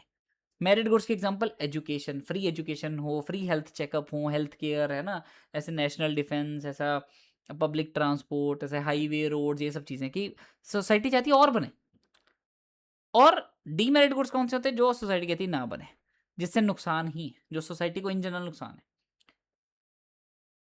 डीमेरिट गुड्स के एग्जांपल वही दारू, नशे, है ना, ऐसे ड्रग्स, ये सब चीज़ें ना बने भाई, है ना, ऐसा। ठीक है। मार्केट फेलियर क्या होता है? ऑफ कोर्स जब सोसाइटी मिस एलोकेट कर दे उसको। सर दो तरीके होते हैं, या तो कंप्लीट मार्केट फेलियर, जिसको हम बोलते हैं मिसिंग मार्केट्स। मिसिंग मार्केट्स मतलब वो चीज़ की मार्केट है ही नहीं, वो चीज़ बनी ही नहीं, ज़ीरो बनी है, बनी ही नहीं है। Market does not supply the products at all, बना ही नहीं है जी, बना ही नहीं है। एग्जांपल प्योर पब्लिक गुड्स, अगर प्राइवेट कंपनी के हाथ में छोड़ दें, मतलब प्राइवेट, सारा कुछ प्राइवेट के हाथ में छोड़ दें, ये स्ट्रीट लाइट कोई लगाएगा क्या? नहीं। बोलेगा किसको फायदा है, कौन कौन मेरे को इस चीज़ के पैसे दे रहा है? नहीं बनेगी। जो प्योर पब्लिक गुड्स हैं, जो सिर्फ सबके फायदे के लिए बनती हैं, उस चीज़ को फ्री मार्केट वाले, मतलब कैपिटलिस्ट लोग कभी नहीं बनाने वाले। तभी गवर्नमेंट को इंटरवीन करना पड़ता है और उसको बनाना पड़ता है। तभी तो गवर्नमेंट इंटरवीन करती है और करेक्ट करती है इस मार्केट फेलियर को कि भाई मार्केट अगर सब कुछ प्राइवेट प्लेयर के हाथ में छोड़ दी तो ये चीज़ें नहीं बनेंगी। समझ आ गई बात? यस। पार्शियल मार्केट फेलियर कौन सा था भाई? या तो वो चीज़ें ओवर प्रोड्यूस होगी, कौन सी वाली? जो डीमेरिट गुड्स हैं, या अंडर प्रोड्यूस होगी, कौन सी वाली? जो मेरिट गुड्स हैं। ठीक है, ओके। हम इस पे दोबारा आएंगे। ऑल दो मैं तुम्हें बता दूं, चलो अपन इसमें ऑफ कोर्स अभी आगे आके पढ़ेंगे कि मार्केट्स फेल होती ही क्यों हैं, वो आगे आके पढ़ेंगे। ठीक है, ओके। अभी हम पहले वापस आते हैं। हमने याद है हमने कहाँ से स्टार्ट करा था? सर हमने यहाँ से स्टार्ट करा था कि एडम स्मिथ ने कुछ कुछ बोला था, लेकिन रिचर्ड मसग्रेव पे हम आ चुके थे कि उसने बोला था, उसने अपनी थ्योरी लिखी थी, थ्योरी ऑफ पब्लिक फाइनेंस, और उसने लिखा था गवर्नमेंट के तीन मेन फंक्शन है। क्या? रिसोर्स एलोकेशन, रिडिस्ट्रीब्यूशन और stabilisation. Resource allocation, income redistribution और मैक्रो इकोनॉमिक स्टेबलाइजेशन। हमने स्टार्ट करा था रिसोर्स एलोकेशन। एलोकेशन क्या होता है कि उन चीज़ों मतलब रिसोर्सेज को ऐसे एलोकेट करना। अब देखो सब कुछ छोड़ा तो फ्री मार्केट के हाथ में हुआ है, सब कुछ बना तो प्राइवेट सेक्टर ही रहा है, लेकिन गवर्नमेंट अपने टैक्सेशन पॉलिसी से और अपनी एक्सपेंडिचर करके ऐसी चीज़ें करे ताकि वो चीज़ें ज़्यादा बने जो सोसाइटी को ज़्यादा हेल्पफुल है, मतलब वो रिसोर्सेज को ज़्यादा उसकी वैल्यू मैक्सिमाइजेशन करती है और सोशल वेलफेयर मैक्सिमाइज करती है। अगर मैं फॉर एग्जांपल बोलूँ कि गवर्नमेंट ने सिगरेट के ऊपर टैक्स लगा दिया और लेट्स से फ्री एजुकेशन को सब्सिडाइज कर दिया, एजुकेशन को सब्सिडाइज कर दिया, बताओ ये कौन सा फंक्शन गवर्नमेंट ने अपना पूरा करा है? Allocation function, obviously. ठीक है। अब हम पढ़ रहे थे, हम यहाँ पे पढ़ रहे थे कि प्राइवेट गुड्स तो जनरली खुली डुली बनती क्योंकि भाई इसमें प्रॉफिट होता है, लेकिन पब्लिक गुड्स और जो मेरिट गुड्स हैं वो भाई सफिशिएंट क्वांटिटीज में प्रोड्यूस नहीं होती। और इससे क्या होती है, मिसिंग एंड इनकम्प्लीट मार्केट, जो तुमने देखा ना मार्केट फेलियर, उसके दो टाइप्स है ना, मिसिंग मार्केट्स यानी कंप्लीट मार्केट फेलियर और इनकम्प्लीट मार्केट यानी पार्शियल मार्केट फेलियर में also exist. As a result market में generate misallocation of resources, और मिस एलोकेशन ऑफ रिसोर्सेज को ही क्या बोलते हैं? Market failure. ओ, अब फिर गवर्नमेंट को क्या चाहिए? एलोकेटिव एफिशिएंसी, ताकि वो ऐसे कॉम्बिनेशन बनाए ताकि सोसाइटी का वेलफेयर हो सके। Yes yes. अब एफिशिएंट एलोकेशन भाई एज्यूम किया जाता है किसमें होता है? परफेक्ट कंपटीशन में। क्यों? क्योंकि देखो परफेक्ट कंपटीशन में ना प्राइस के ऊपर कंट्रोल नहीं होता, ये बहुत इंपॉर्टेंट चीज़ है। अब प्राइस के ऊपर कंट्रोल नहीं होता तो प्रोड्यूसर तब तक बनाता रहता है जब तक, देखो M R is equal to M C तक तो सबने बनाना है प्रॉफिट मैक्सिमाइजेशन पे, और एम आर यहाँ पे परफेक्ट कॉम्पिटिशन में क्या होता है? इक्वल टू ए आर, और ए आर क्या होता है? प्राइस। तो जो सोसाइटी प्राइस डिटरमाइन करती है कि इस चीज़ के तो 20 रुपये बनते हैं, और वो तब तक प्रोड्यूस होती रहेगी जब तक P is equal to M C, मतलब M R is equal to M C, मतलब M R is equal to A R और A R is equal to price. जब तक P is equal to M C नहीं हो जाता कि भाई जितनी एक प्रोड्यूसर की एडिशनल कॉस्ट लगी उस यूनिट को बनाने में उतना ही मार्केट उसको पैसा दे रही है, तब तक वो चीज़ बनती रहेगी और वो चीज़ एकदम सही बनेगी। समझ रहे हो? लेकिन इन रियलिटी क्या परफेक्ट कॉम्पिटिशन हो पाता? नहीं। क्यों? क्योंकि परफेक्ट कॉम्पिटिशन के फीचर्स क्या क्या सर? Homogeneous product. क्या सारे प्रोडक्ट होमोजीनियस है? नहीं। इनफैक्ट ये अगर चांदी भी लेने जाओगे ना, वो एक ज्वेलर अपनी अलग बताएगा, दूसरा ज्वेलर अलग बताएगा, जबकि हैं दोनों चांदी। आलू भी लेने जाएंगे ना, आलू तक भी लेने जाओगे, वो भी कोई बोल देगा कि हमारे तो जी ये मीठे आलू हैं, हमारे तो फलाने आलू हैं। शुगर केन तक में वो चीज़ बोली जाती है कि भाई शुगर केन हमारा ऑर्गेनिक है, हमारा तो नॉर्मल है, ऐसे ऐसे सब चीज़ें अलग अलग हो चुकी है। Second, large number of buyers and large number of seller ज़रूरी नहीं है। थर्ड, जो बहुत ज़रूरी चीज़ है, कंप्लीट मार्केट नॉलेज माना जाता है ना उसमें परफेक्ट कंपटीशन में, कि भाई मार्केट इन्फॉर्मेशन है, बायर को सब कुछ पता है, सेलर को सब कुछ पता है, लेकिन एक्चुअल में ऐसा कुछ नहीं होता। इन रियलिटी मार्केट फेलियर्स होते हैं, बिकॉज मार्केट फेलियर होते हैं इसीलिए वो हिंडर करते हैं। हिंडर मतलब रोक देते हैं क्या? Efficient allocation of resources. और वो होते क्यों हैं? होते क्यों हैं? मतलब ये मतलब एफिशिएंट एलोकेशन ऑफ रिसोर्सेज क्यों रुकती है? सर देखो, क्योंकि जो इम्परफेक्ट कंपटीशन है, इम्परफेक्ट कंपटीशन मतलब मोनोपोली, मोनोपोलिस्टिक, ओलिगोपोली, एंड जो मोनोपोली पावर है स्पेसिफिकली, जो मोनोपोली जिसका प्राइस के ऊपर ज़्यादा कंट्रोल है, इससे क्या होगा? अंडर प्रोडक्शन होगी और हायर प्राइसेस होंगे, क्योंकि ये चीज़ें बनाएंगे कम, जानबूझ के डिमांड लिमिटेड सी रख, सॉरी सप्लाई लिमिटेड सी रखेंगे ताकि डिमांड बढ़ी रहे और ये प्राइसेस अपने खुले डुल्ले चार्ज कर सके, क्योंकि यही तो बेचने हैं सिर्फ।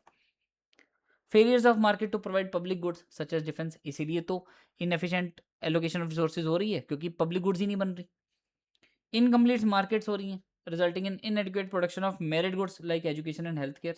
वही मेरिट गुड्स नहीं बन रही। Over use of common property sources such as environment. अब भाई जो प्राइवेट लोग हैं, जो मार्केट फेलियर क्यों हो रहे हैं? क्योंकि वही बात है, लकड़ी है, पेड़ काट काट के अपना मस्त काम चलाई जा रहे हैं, परवाही नहीं है एनवायरमेंट की ऐसी तैसी। एक्सटर्नैलिटीज, एक्सटर्नैलिटीज बहुत ही अच्छा वर्ड है। एक्सटर्नैलिटीज अगेन तुम्हारा यूनिट 2 का वर्ड है, मैं तुम्हें समझा देता हूँ, ठीक है। एक्सटर्नलिटीज वैसे यहाँ पे लिखा ही हुआ है, अगर तुम्हें अभी करंटली मतलब समझना है, ऐसी प्रोडक्शन या कंजम्पशन जिससे थर्ड पार्टी को फर्क पड़ता है लेकिन वो तुम्हारी कॉस्ट में रिफ्लेक्ट नहीं होती, ये बात याद रखना। तभी तो इसको एक्सटर्नैलिटीज बोलते हैं, इंटरनैलिटीज नहीं, एक्सटर्नैलिटीज, बाहर। मतलब मैंने कोई ऐसी चीज करी जिससे थर्ड पार्टी को, मतलब जो चाहे मैंने कोई ऐसी चीज प्रोड्यूस करी, चाहे मैंने ऐसी कोई चीज कंज्यूम करी जिससे फर्क थर्ड पार्टी को पड़ रहा है, लेकिन वो मेरी कॉस्ट का पार्ट नहीं बनी। सर एग्जाम्पल, एक फैक्ट्री है, वो फैक्ट्री क्या करती है? जैसे ईट, ईट बनती है, देखिए ईट है ना। अब ईट में जो कॉस्ट आती है वो सिर्फ क्या कॉस्ट आती है कि सर जो लेबर लगी और जो ऑफ कोर्स वो रेड सैंड लगी ईट बनाने में, सिर्फ उतनी ही कॉस्ट बीच में इंक्लूड होती है, लेकिन वो कॉस्ट इंक्लूड नहीं होती जो चिमनी जो होती है, जो है ना, जिससे जब ईट बनती है धुआं निकलता रहता है ना उससे कंटिन्यूसली, तो वो एनवायरमेंट को कितना खराब करता है। तो वो जो सोशल कॉस्ट है, वो जो एक्सटर्नल कॉस्ट है, सोशल कॉस्ट नहीं सॉरी, जो एक्सटर्नल कॉस्ट है, याद है तुमने फोर्थ चैप्टर में पढ़ा है थ्योरी ऑफ कॉस्ट में, थर्ड चैप्टर की यूनिट 2 में थ्योरी ऑफ कॉस्ट में पढ़ा है तुमने, क्या पढ़ा है सर? कि एक होती है प्राइवेट कॉस्ट और एक होती है एक्सटर्नल कॉस्ट, और इन दोनों का टोटल होता है सोशल कॉस्ट। प्राइवेट कॉस्ट में क्या क्या इंक्लूड हो जाता है, यही जो तुम्हारी लेबर लगी ईंट को बनाने में, जो तुम्हारी रेड सैंड लगी मतलब सामान लगा, वो सब तो इंक्लूड हो जाता है प्राइवेट कॉस्ट में। लेकिन तुम्हारा जो एक्सटर्नल कॉस्ट लगी है, मतलब जो तुमने वो धुआं छोड़ दिया पब्लिक में, उसकी कॉस्ट एक्चुअल में कहीं इंक्लूड होती नहीं। अब इसीलिए जो प्रोडक्शन हो रही है किसी चीज की, किसकी, ईंट की, वो क्या दे रही है, नेगेटिव एक्सटर्नलिटी, वो उल्टा पोल्यूशन दे रही है। सर पॉजिटिव बताओ, पॉजिटिव फॉर एग्जांपल मैं परफ्यूम की प्रोडक्शन कर रहा हूँ, अब आसपास क्या हो रही है, महक आ रही है। मैं फूलों की प्रोडक्शन करता हूँ, मतलब मैं है ना फूल उगाता हूँ ऐसे अपने क्यारी वगैरह रखा हूँ, तो उससे क्या होगी, पॉजिटिव एक्सटर्नैलिटी, कि मैंने वो चीज़ कॉस्ट थोड़ी कंसीडर कर रहा हूँ। अब मैंने जो फूल उगाए, जब मैं उसको बेचने जाऊंगा, मैं सिर्फ क्या कंसीडर करूंगा, एक तो ये कि मेरे उसमें वही मतलब टाइम कितना लगा, मेरा लेबर कितनी लगी बेसिकली, है ना, मेरे सीड वगैरह की कॉस्ट क्या आई, मैंने उसको जो पानी वानी दिया, जो गमला था, इन सब की कॉस्ट देखूंगा मैं। लेकिन क्या मैं उस चीज़ को ऐड करूंगा कि भाई मैंने इससे जो फूल बनाए, इससे आसपास के लोगों को क्या मस्त खुशबू आई, ये भी कॉस्ट ऐड करूँ, नहीं। तो these are what, external cost, जो थर्ड पार्टी को इफेक्ट करती हैं, चाहे उसकी प्रोडक्शन की मैंने पॉजिटिव नेगेटिव की एग्जांपल दे दी, कंजम्पशन की भी ले लो। कंजम्पशन जैसे भाई सिगरेट बीड़ी कोई कंज्यूम कर रहा है, कंज्यूम कंज्यूम, तो क्या होता है, आसपास के लोगों को स्मेल आती है, तो थर्ड पार्टी इफेक्ट होगी ना उसकी कंजम्पशन से। लेकिन क्या वो कॉस्ट उस चीज की, बीड़ी मतलब सिगरेट की कॉस्ट में काउंट होती है, नहीं नहीं काउंट होती। ओ, समझ गए एक्सटर्नलिटीज, और ये एक्सटर्नैलिटीज होती है, एक्सटर्नैलिटीज मतलब एक्चुअल में उसकी कॉस्ट कहीं काउंट नहीं होती। ओ, फिर फैक्ट्री मोबिलिटी है, जिससे अनएम्प्लॉयमेंट और इनएफिशिएंसी हो रही है। हम ये पढ़ रहे हैं कि मार्केट फेलियर जो होते हैं, जो हिंडर करते हैं एफिशिएंट एलोकेशन ऑफ रिसोर्सेज, वो क्यों होते हैं। अब ये जितने भी इम्परफेक्ट इन्फॉर्मेशन, एक्सटर्नैलिटीज है ना, मार्केट मोनोपोली पावर, ये हमने यूनिट 2 में पढ़ने कॉजेज ऑफ मार्केट फेलियर में। मैं तुम्हें अभी फटाफट से दिखा देता हूँ ताकि तुम्हें दिख जाएंगे कि अच्छा हाँ सर यही तो अभी पढ़ रहे थे। मार्केट फेल्स क्यों होते हैं, देखो मार्केट पावर करके, एक्सटर्नैलिटीज करके, फिर पब्लिक गुड्स में हम पढ़ेंगे कि पब्लिक गुड्स नहीं बन रही हैं, और इनकम्प्लीट इन्फॉर्मेशन। यही हमने वही चार अभी अभी यही चार जो है, वही हमने थोड़े पॉइंट बढ़ा के पढ़ लिए, और कुछ नहीं हुआ। देखो मोनोपोली पावर हो रही है, वही मार्केट पावर। फिर पब्लिक गुड्स नहीं बन रहे, public goods, merit goods, public goods नहीं बन रहे, है ना, एक्सटर्नैलिटीज करके हो रही हैं, और इम्परफेक्ट इन्फॉर्मेशन करके हो रही है। यही हमने आगे पढ़ना है, ठीक है, तो चिल करो। अब एक्चुअल में गवर्नमेंट की इंटरवेंशन की यहाँ पे बहुत ज़रूरत है। मसग्रेव ने बोला ना कि ये तीन काम गवर्नमेंट के हैं, कौन से, रिसोर्स एलोकेशन, इनकम रिडिस्ट्रीब्यूशन और मैक्रो इकोनॉमिक स्टेबलाइजेशन। तो एलोकेशन में गवर्नमेंट की क्यों इंटरवेंशन जरूरी है, क्योंकि भाई अगर मार्केट के हाथ में छोड़ दिया तो वो तो इनएफिशिएंट एलोकेशन ऑफ रिसोर्सेज करेगी, मिस एलोकेशन कर देगी। तो गवर्नमेंट को आना चाहिए, और पब्लिक फाइनेंस ये एम करता है ताकि ऑप्टिमम एलोकेशन हो सके लिमिटेड रिसोर्सेज की, ताकि सोशल वेलफेयर बढ़ सके। अब सर ये पब्लिक फाइनेंस होता क्या है, पब्लिक फाइनेंस होता क्या है? देखो गवर्नमेंट अपनी फिस्कल पॉलिसी बनाती है, समझ रहे हो, फिस्कल पॉलिसी मतलब गवर्नमेंट का पैसा, कि हमने कहाँ से पैसा उठाना है, कहाँ पे खर्चा करना है, मतलब एक्सपेंडिचर कहाँ कहाँ करना है, टैक्सेशन में क्या चेंज करना है, ताकि हम टैक्सेशन को किसी चीज़ के ऊपर ज़्यादा लगा सकें, जो चीज़ कम बनाना चाहते हैं हम उस चीज़ पे टैक्सेशन ज़्यादा लगा सकें, जो चीज़ हम चाहते हैं ज़्यादा बने उस पर टैक्सेशन कम कर सके। तो ये सब चीज़ें गवर्नमेंट अपनी पॉलिसी में करती रहती है ताकि ये चेंज हो जाए। तो इसलिए गवर्नमेंट क्या करती है, करेक्टिव एक्शन लेती है ताकि ये चीज़ें सही हो सके मार्केट में। ठीक है बात, यस। गवर्नमेंट इंटरवेंशन में क्या क्या आता है, अब देखो गवर्नमेंट कैसे इंटरवीन करके करती है। फॉर एग्जांपल वो production and consumption demerit goods की रोक सकती है, कि भाई दारू कम बनाओ। कैसे रोकेगी सर, टैक्सेशन पॉलिसी। तुम्हें तो पता है दारू के ऊपर कितना टैक्स लगता है, तुम्हें आइडिया भी है भाई। पहले लगती है एक्साइज ड्यूटी मैन्युफैक्चरिंग के ऊपर, अच्छी खासी, फिर उसके ऊपर वैट लगता है, स्टेट वैट, जो तुम एक ही मतलब एक स्टेट में सेल करते हो, तो वो बहुत कुछ लगता है उसके ऊपर, अच्छा खासा टैक्स लगता है। क्यों लगता है, ताकि उसकी प्रोडक्शन कम हो सके। लेकिन अनफॉर्चुनेटली ये जो डीमेरिट गुड्स होती है ना, जैसे दारू, सुट्टा, इन सब की, है ना, सिगरेट जो भी, इन सब की डिमांड बहुत इनइलास्टिक होती है। इनइलास्टिक मतलब इनका प्राइस बढ़ भी रहा है ना, तो भी इनकी डिमांड बहुत कम गिरती है। ठीक है, ये बात है, तो ये प्रॉब्लम है। ओह, ठीक है, और क्या क्या कर सकती है गवर्नमेंट भाई, मेरिट गुड्स के लिए प्रोवाइड कर सकती है ना, कि education health care government provide करती है ना, गवर्नमेंट हॉस्पिटल, गवर्नमेंट स्कूल, वहाँ पे कितनी एजुकेशन फ्री रखती है। हाँ, एक्सटर्नलिटीज करेक्ट कर सकती है अप्रोप्रिएट पॉलिसी के थ्रू, भाई नेगेटिव एक्सटर्नलिटी अगर हो रही है तो उसको करेक्ट कर सकती है। ये सब चीज़ें हम यूनिट 2 में ज़्यादा पढ़ेंगे, और ये सारी कॉमन सेंस वाली चीज़ें। अब भाई एक चीज़ बताओ, एक्सटर्नलिटीज गवर्नमेंट कैसे करेक्ट कर सकती है। अगर कोई मान लो एक फैक्ट्री है, वो धुआं कर रही है, कोई फैक्ट्री अपना वेस्ट जो है रिवर में फेंक रही है, वो कैसे एक्सटर्नलिटी को करेक्ट कर सकती है, कॉमन सेंस से बताओ। सर अगर हम उसकी कॉस्ट उस फैक्ट्री के सिर पे ही डाल दें, तो अपने आप वो सुधर जाएगी। तो एक्सटर्नैलिटीज को अगर हम इंटरनलाइज कर लें, मतलब उल्टा एक्सटर्नैलिटी है ना, एक्सटर्नैलिटी मतलब फैक्ट्री के लिए तो ये बाहर की कॉस्ट है, सोशल कॉस्ट है, एक्सटर्नल कॉस्ट है, वो एक्चुअल में तो ये बियर कर ही नहीं रही, लेकिन अगर हम उसके ही सिर पे डाल दें कि गवर्नमेंट मान लो बोल दे कि जिसने पोल्यूशन करा उसको एक्स्ट्रा टैक्स लगेगा, तो ऐसी कुछ चीज़ें कर दे तो उसको ये कॉस्ट उसकी इंटरनलाइज होगी, अब उसको पोल्यूशन करने पे भी कॉस्ट पड़ रही है, तो फिर वो सोचेगी, वो कम करेगी, कुछ मेजर्स करेगी, अपनी हो सकता है टेक्नोलॉजी इंप्रूव करेगी, तो ये सब चीज़ें करेगी। Yes yes. तो गवर्नमेंट ऐसे करेक्टिव एक्शन लेती है, मतलब property rights and enforcing context to courts and law enforcement. अब अगर प्रॉपर्टी राइट ना हो, सब कुछ फ्री मार्केट के हाथ में हो, कोई दाम दे के ज़मीनें खरीदता रहे, आराम से सारी ज़मीनें खरीद ले, नेशनल हाईवे के बीच की ज़मीन खरीद ले, सब कुछ कर ले, अपनी फैक्ट्री वैक्ट्री लगा ले, पैसा तो बहुत लोगों के पास है ही है ना, लेकिन गवर्नमेंट क्या कर सकती है? नहीं नहीं भाई, प्रॉपर्टी राइट इस्टेब्लिश करती है, कॉन्ट्रैक्ट्स इस्टेब्लिश करती है, लॉ इन्फोर्समेंट इस्टेब्लिश करती है। जैसे हमने ऊपर पढ़ा कि भाई जुडिशियल सिस्टम जो है, ये तो एडम स्मिथ ने भी बोला था कि जुडिशियल सिस्टम जो है ये गवर्नमेंट को इंश्योर करना चाहिए, ठीक है। और गवर्नमेंट क्या कर सकती है? वैसी वाली गुड्स बना सकती है जो नॉर्मली प्राइवेट सेक्टर नहीं बनाएगा, जैसे कि पब्लिक गुड्स, मेरिट गुड्स, जैसे हमने ये पढ़ा कि भाई पब्लिक गुड्स और मेरिट गुड्स को प्रोवाइड करे। गवर्नमेंट स्ट्रीट लाइट लगाती है कि नहीं? गवर्नमेंट हाईवे बनाती है कि नहीं? ये सारी रोड्स, हाईवे, ये एयरपोर्ट्स, ये सब जिम्मा कौन उठाता है? गवर्नमेंट लेती है। अब ऑफ कोर्स देती प्राइवेट लोगों को, टेंडर इशू करती है, वो ठीक है, लेकिन जिम्मा कौन उठाता है? गवर्नमेंट। अब ये लैपटॉप बनाने का जिम्मा कभी गवर्नमेंट को उठाते देखे कि लैपटॉप हम बनवाएंगे कि लैपटॉप बनाने का मार्केट में टेंडर इशू करेंगे, ऐसा कुछ करती है गवर्नमेंट? नहीं करती है, नहीं करती है। ये प्राइवेट कंपनियां खुद ही उठा लेती हैं। तो इसलिए जिम्मा कौन उठाती है? हाईवे बनाने का, एयरपोर्ट बनाने का गवर्नमेंट उठाती है। ठीक है। यस। अब रिसोर्स एलोकेशन में रोल क्या रहता है गवर्नमेंट का? भाई वो अपने बजट में डिसाइड करते हैं कि किस चीज़ के ऊपर टैक्स ज़्यादा लगाना है, किस चीज़ के ऊपर हम खर्चा कर सकते हैं, है ना, कहाँ से रेवेन्यू उठाना है, कितना उठाना है, वो सब चीज़ें कि भाई किसको और किस किस चीज़ को टैक्स लगाना है, कितना और किस चीज़ के ऊपर रेवेन्यू खर्चा किया जाएगा। जो गवर्नमेंट ने पैसा इकट्ठा करा टैक्स लगा के, वो किस चीज़ के ऊपर खर्चा करा जाएगा? एजुकेशन के ऊपर, रिसर्च एंड डेवलपमेंट के ऊपर, ये रोड बनाने के ऊपर, स्ट्रीट लाइट लगाने के ऊपर, या औरतों को इलेक्शन से पहले 1000 रुपया फ्री में देने के हो, या जैसे यूपी में दिया जा रहा है इलेक्शन से पहले 50,000 रुपये, किस चीज़ पे खर्चा किया जाएगा? इलेक्शन कमीशन तो सो ही रहा है, मैंने देख लिया। अच्छा, टोटल रिसोर्सेज कैसे एलोकेट करने हैं, कौन से यूजेस पे लगाने हैं, कौन सी गुड्स बनेंगी, पब्लिक गुड्स और मेरिट गुड्स भी, ताकि बन सकें, ठीक है। पब्लिक सेक्टर की इन्वेस्टमेंट कितनी रहेगी, मतलब कौन सी ऐसी चीज़ें हैं जो गवर्नमेंट के ही अंडर रहेंगी, ठीक है। और reallocation of resources from private use to public use, ऐसी कौन सी चीज़ें हैं, ऐसी कौन सी चीज़ें हैं जो प्राइवेट कंपनीज के हाथ में और प्राइवेट यूज पे लगी हुई हैं, उसको हटा के पब्लिक कंपनीज को देना, मतलब सरकार अपने अंडर ले आए और सरकार डिसाइड करे कि कितनी बनेगी कितनी नहीं बनेगी।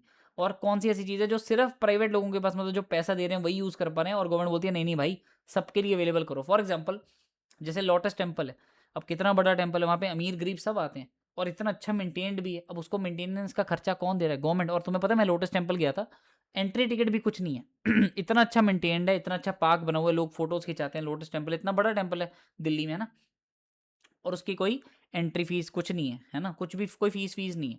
तो उस चीज़ का मेंटेनेंस का, साफ सफाई का, ये सब चीज़ का खर्चा कौन उठाता है? गवर्नमेंट। क्योंकि ऐसी चीज़ें चलती रहनी चाहिए, ठीक है, ये चीज़ है। अब ये चीज़ इंश्योर करने के लिए, ताकि भाई, है ना, रिसोर्सेज अच्छे से एलोकेट हो सकें, पब्लिक गुड्स और मेरिट गुड्स भी बन सकें, डीमेरिट गुड्स कम हो सके, इसके लिए गवर्नमेंट रिसोर्स एलोकेशन इन्फ्लुएंस करने के लिए क्या क्या करती है, ये बहुत इंपॉर्टेंट है, तुम समझ के चलना। बोल्ड मैंने तभी करे हुए हैं, जो जो बोल्ड करे हुए हैं तुम्हें रटा होना चाहिए कि देखो भाई गवर्नमेंट अपना एलोकेशन फंक्शन कैसे निभाती है, कैसे निभाती है। सर, या तो वो उन चीज़ों की डायरेक्ट प्रोडक्शन कर देगी जो ज़रूरी है, जैसे इलेक्ट्रिसिटी, पब्लिक ट्रांसपोर्ट, गवर्नमेंट खुद ही बनाती है कि यार ये तो ज़रूरी है, बननी चाहिए, ऐसा। फिर वो टैक्सेस एंड सब्सिडी दे सकती हैं, इंसेंटिव्स एंड डिसइंसेंटिव दे सकती है कि जो चीज़ कम बननी चाहिए उसके ऊपर टैक्स लगा दिया, जो चीज़ ज़्यादा बननी चाहिए उसको सब्सिडाइज कर दिया, ऐसा। फिर रेगुलेशन में चेंज ला सकती है, लॉ में चेंज ला सकती है, जैसे बीच में लाया था कि प्लास्टिक लिफाफों के ऊपर बैन लगा दिया, प्लास्टिक स्ट्रॉज के ऊपर बैन लगा दिया, तो ऐसी चीज़ें कर सकती है government. Competition and merger policy, भाई देखो ऐसा है, गवर्नमेंट चाहती है कि कंपटीशन बना रहे, तभी इनफैक्ट कंपटीशन एक्ट 2002 भी तभी आया हुआ है इंडिया में, कि मोनोपोली ना रहे, ज़्यादा किसी का प्राइस के ऊपर कंट्रोल रहेगा, है ना। ऐसा ना हो कि भाई 3-4 बड़ी-बड़ी कंपनी जो मार्केट को सर्व करती हैं वो आपस में मिल जाएँ। सोच रहे हो? जैसे टेलीकॉम इंडस्ट्री है, जियो है, टाटा है, वोडाफोन आइडिया, ये सारे आपस में मिल गए, खत्म। वो तुम्हें अच्छा खासा लूट सकते हैं भाई, लेकिन गवर्नमेंट इंश्योर करती है कि भाई ना कोल्यूजन हो, ना प्रेडेटरी प्राइसिंग हो, ऐसा कुछ भी ना हो। ठीक है। रेगुलेटरी मेजर ले सकती है, अब जैसे डीमेरिट गुड्स है, दारू, तुम्हें पता दारू बेचने के लिए लाइसेंस चाहिए, तो ऐसे गवर्नमेंट ने मान लो लाइसेंसिंग लगा दी कि भाई अगर ये चीज़ बेचनी है तो लाइसेंस लेना पड़ेगा, तो बंदे की कॉस्ट भी बढ़ती है, बंदा सरकार की नज़र में भी रहता है क्योंकि उसने लाइसेंस लिए हुए, तो ये सब चीज़ें रहती हैं। फिर लीगल एंड एडमिनिस्ट्रेटिव फ्रेमवर्क, मतलब ऐसा फ्रेमवर्क सेटअप कर सकती है कि अगर ये चीज़ बनानी है तो तुम्हें बहुत सारे कागजात जमा कराने पड़ेंगे, तुम्हें केवाईसी करानी पड़ेगी, तुम्हें बहुत कुछ करना पड़ता है। तो और उल्टा अगर सब्सिडाइज वाली चीज़ें जो उल्टा गवर्नमेंट चाहती है और बने, उसमें गवर्नमेंट ईज़ कर देती है कि भाई इसमें लीगल फॉर्मेलिटीज़ में बंदा ना फँसे और फटाफट काम कर दे, ऐसा। तो और गवर्नमेंट इन सब चीज़ों का कॉम्बिनेशन भी यूज़ कर सकती है। चलो आगे चलें। रीडिस्ट्रीब्यूशन आ गए हम फंक्शन पे। रीडिस्ट्रीब्यूशन फंक्शन मेनली किसके ऊपर इंश्योर्ड है कि भाई इनकम रीडिस्ट्रीब्यूशन की, अमीर और गरीब ना होता रहे, ये जो गैप है ये वाइडन ना होता रहे। समझ रहे हो, जैसे के शेप बनती जा रही है ना मार्केट की, कि अमीर होता जा रहा है, गरीब और गरीब होता जा रहा है, तो ये ना हो, इनकम इक्वालिटी रहे। इसके लिए गवर्नमेंट क्या इंश्योर करती है कि भाई क्या कौन सी चीज का आंसर देती है कि for whom the good should be produce, जैसे वो बोलते हैं ना, what to produce, how to produce, for whom to produce, वो फॉर हुम टू प्रोड्यूस का आंसर देती है गवर्नमेंट कि for whom the goods and services should be produced. तो डिस्ट्रीब्यूटिव फंक्शन गवर्नमेंट का किससे कंसर्न है, इस क्वेश्चन से। अब अगर मार्केट फोर्सेस के भरोसे छोड़ दिया जाए तो वो तो वैसे ही इनकम और वेल्थ को ऐसे डिस्ट्रीब्यूट करेगा ना कि अमीर हो जाए और गरीब और गरीब हो जाए। तो मार्केट फोर्सेस को छोड़ दिया तो इनकम और वेल्थ डिस्ट्रीब्यूशन ऑफन अनइक्वली होगा, अमीर के पास ज़्यादा जाएगा, गरीब के पास कम जाएगा। तो गवर्नमेंट इंटरवीन करती है इंश्योर करने के लिए कि ज़्यादा इक्विटेबल और सोशली डिजायरेबल डिस्ट्रीब्यूशन हो। राशन गरीब को भी मिलता है, दवाइयाँ गरीब को भी मिलती हैं, ये क्यों मिलती हैं, क्योंकि गवर्नमेंट बीच में बैठी है। तुम्हें पता नहीं है गवर्नमेंट का कितना बड़ा रोल है। सोचो दवाइयाँ ही ले लो, प्राइवेट सेक्टर के हाथ में छोड़ दिया जाए ना, तुम जैसे प्राइवेट किसी डॉक्टर के पास जाते हो कितना बिल आता है, अब क्या गरीब बंदा अफोर्ड कर सकता है, नहीं, तो इसलिए सरकार क्या करती है, गाँव वगैरह में है ना, गाँव में विलेजेस में बेसिकली क्या करती है, दवाइयों को सब्सिडाइज करती है, सस्ते में दवाइयाँ दिलवाती है। सस्ते वहाँ पे वो खोले होते हैं, हॉस्पिटल्स भी गवर्नमेंट हॉस्पिटल सस्ते में खोले होते हैं, इलाज कितना फ्री का होता है ऑलमोस्ट। तो ये गवर्नमेंट इंश्योर करती है।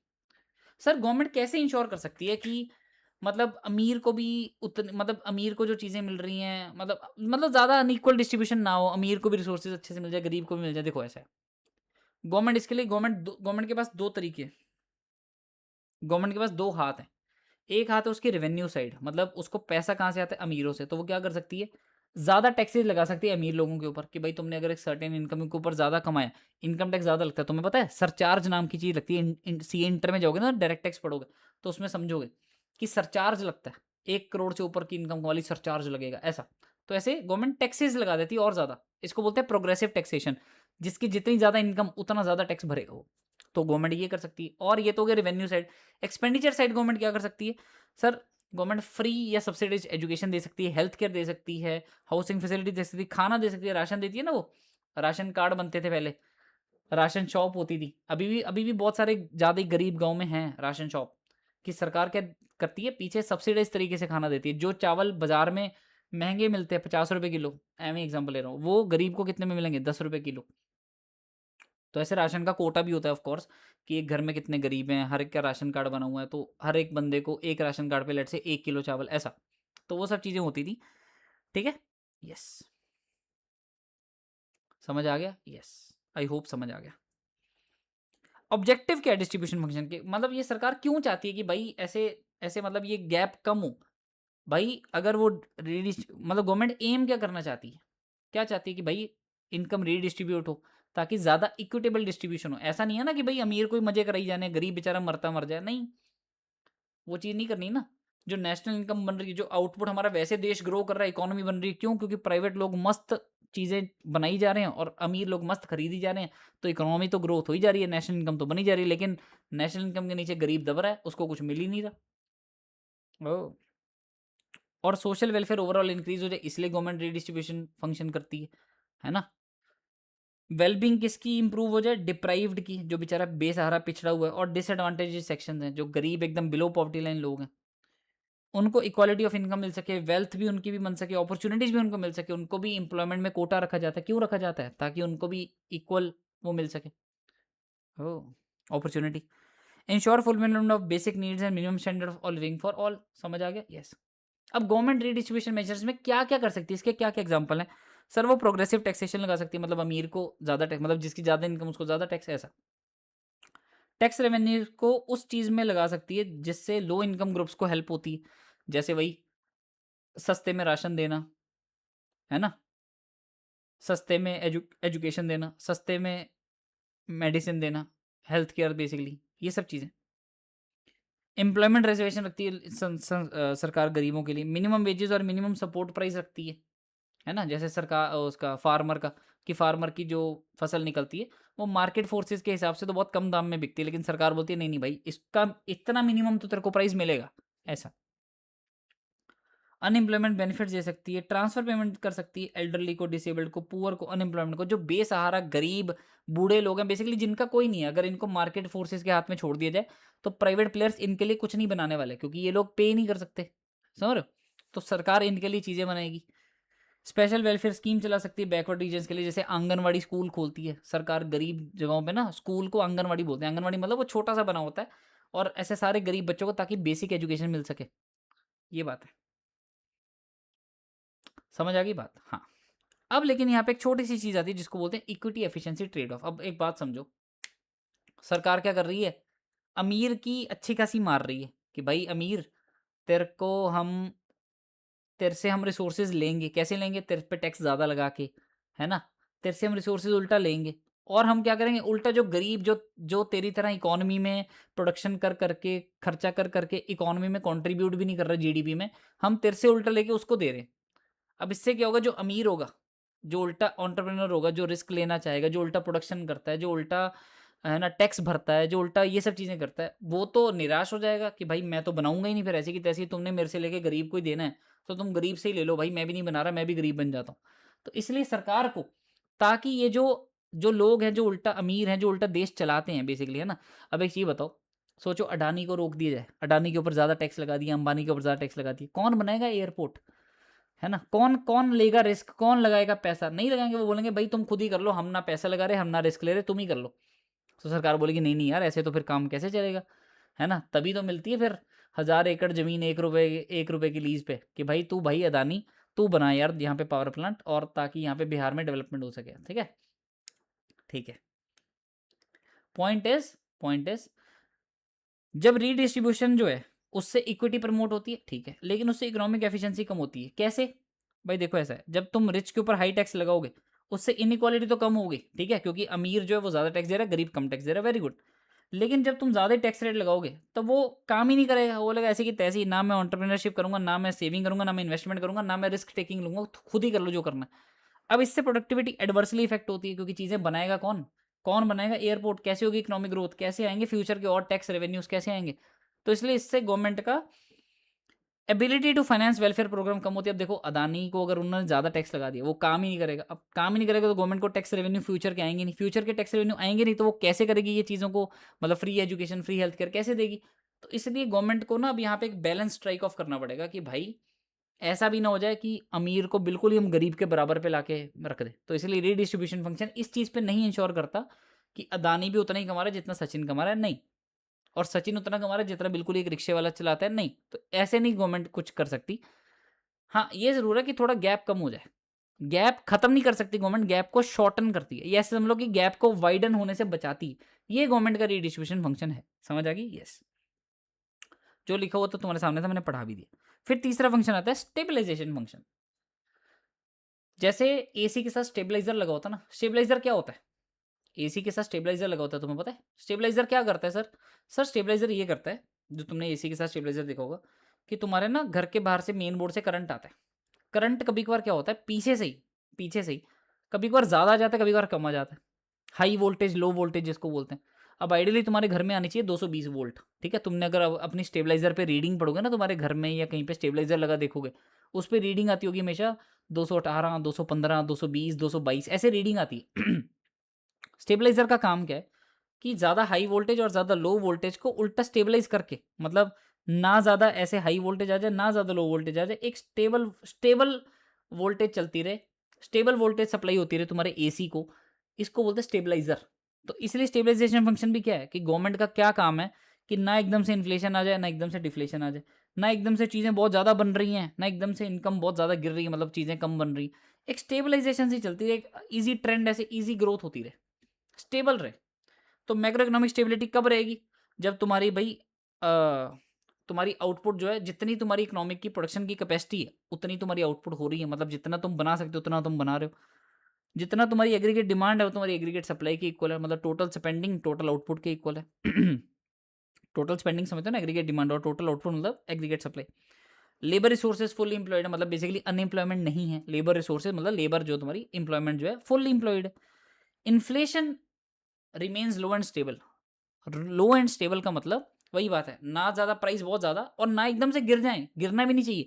इन्फ्लेशन मतलब वही जो तुम्हारी बूम वूम आती है, जो तुम्हारा बिज़नेस साइकिल में पढ़ा हो ना, जब बूम आती है, तब उल्टा इन्फ्लेशन होती है, और जब रिसेशन आती है तो उल्टा डिफ्लेशन होती है। तो ज़्यादा ना ये ना हो, उल्टा जो ट्रेंड वाली लाइन जो बीच वाली होती है ना, डॉटेड लाइन बिज़नेस साइकिल में जो पड़ी हुई, वो रहे उल्टा। ये गवर्नमेंट इंश्योर करना चाहती है, ठीक है? अब स्टेबलाइजेशन फंक्शन का बेसिस कहाँ से आता है? कीन्स की इकोनॉमिक्स से। तुम्हें याद है क्लासिक इकोनॉमिक क्या बोलती है कि भाई मार्केट जो है ऑटोमेटिक करेक्ट हो जाती है। याद है, मैंने ये पहले भी पढ़ाया था। कौन से चैप्टर में? आई थिंक चैप्टर 3 में या चैप्टर 4 में, इनमें से किसी एक की रिवीजन वीडियो में मैंने पढ़ाया कि क्लासिक, एक तो क्लासिक इकोनॉमिक्स थ्योरी है और एक कीन्स की economics theory. Classic economics theory क्या बोलती है कि भाई मार्केट में अगर तेजी या मंदी आती है ना, तो मार्केट ऑटो करेक्ट कर देता है कि अगर मंदी आती है तो वेज रेट गिर जाते हैं, फिर लेबर जो है सस्ते रेट पे काम करने लग जाती है, और जो एंटरप्रेन्योर है फिर वो भी कम रेट पे पैसा उठा के, मतलब मार्केट इंटरेस्ट रेट भी गिर जाते हैं और कम रेट पे पैसा उठा के वो काम शुरू कर देते हैं, और लेबर भी उनको सस्ती मिल जाती है, तो ऐसे काम चलने लग जाते हैं। फिर दोबारा से रिसेशन से हम एक्सपेंशन की तरफ बढ़ते हैं। ये तो बोलती है क्लासिक इकोनॉमिक्स थ्योरी। कीन्स क्या बोलता है कि देखो ऐसा है, कोई तुम्हारी लेबर सस्ते रेट पे काम नहीं करती, क्योंकि ट्रेड यूनियन बने पड़े हैं, है ना, मार्केट यूनियन ऐसे है, और लेबर कम रेट पे काम नहीं करती, और ना तुम्हारे मार्केट इंटरेस्ट रेट गिरते हैं। तो कीन्स बोलता है ऐसा कुछ नहीं होता है, गवर्नमेंट को इंटरवीन करना पड़ता है। गवर्नमेंट अपना एक्सपेंडिचर बढ़ाती है, एक्सपेंडिचर बढ़ाएगी, और तुम्हें पता है एग्रीगेट डिमांड के कंपोनेंट्स में क्या क्या आता है? C+I+G। तो गवर्नमेंट ये जी बढ़ाएगी अपना, गवर्नमेंट का एक्सपेंडिचर बढ़ाएगी, तो उससे एग्रीगेट डिमांड बढ़ेगी, तो उससे इकोनॉमी को पुश मिलता है। ये सब लिखा हो यहाँ पे। तो स्टेबलाइजेशन फंक्शन किससे कन्फर्म है, कंसर्न है? भाई इंप्लॉयमेंट बनी रहे, ओवरऑल आउटपुट लेवल अच्छा रहे, जनरल प्राइस लेवल्स बिल्कुल मैनेज रहे, इकोनॉमिक ग्रोथ हो जाए, ये सब चीज़ें। स्टेबलाइजेशन फंक्शन का ओवरऑल ऑब्जेक्टिव क्या है कि मैक्रो इकोनॉमिक फ्लक्चुएशन को मेंटेन रखना, ज़्यादा ऊपर नीचे ना हो। मेन मोटिव बेसिकली क्या है? इफेक्टिव डिमांड जो है, बेसिकली तुम्हारी एग्रीगेट डिमांड है, उसको इफेक्ट करना। अब उसके लिए सरकार क्या चलाती है? दो policy, monetary policy, physical policy. रट लो ये चीज, जब भी चीज वर्ड आएगी मॉनेटरी पॉलिसी, फटाफट तुम्हारे मन में आना चाहिए money supply and interest rate.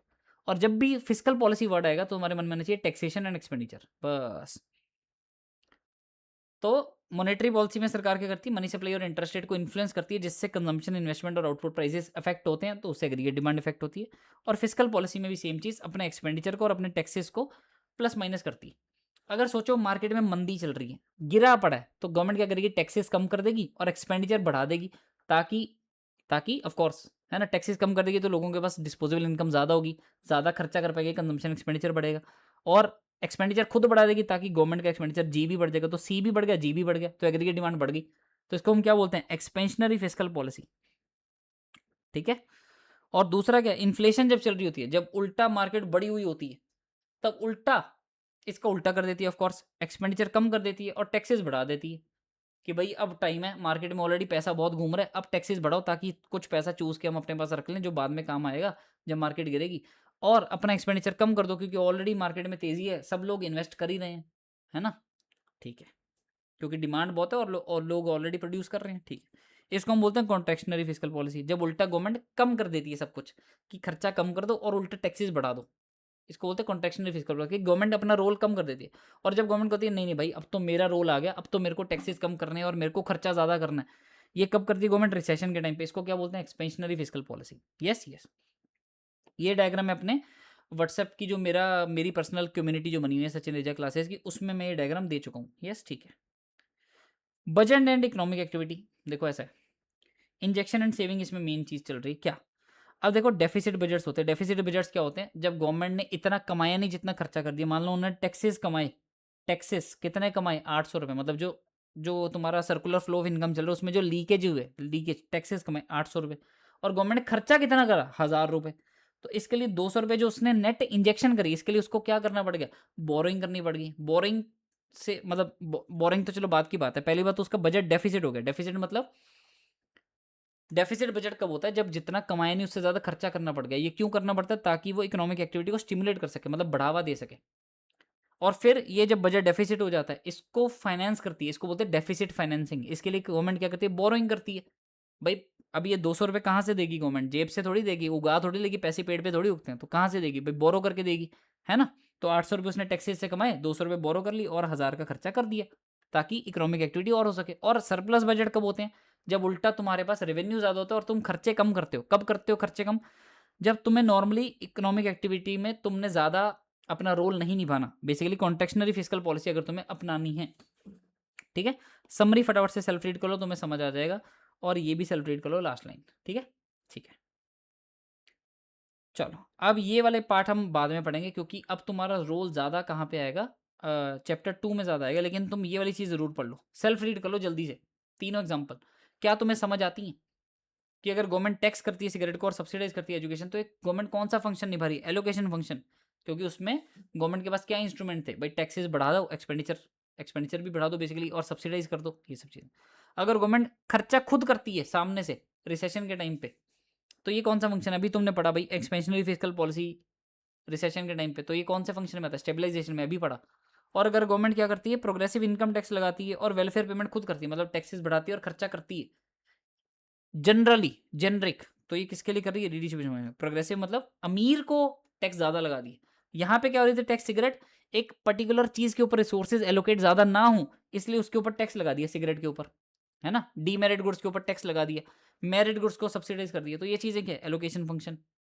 समझ आ गए तीनों फंक्शन? यस। 1 घंटा लगा लेकिन हमें मस्त समझ आ गई। यस।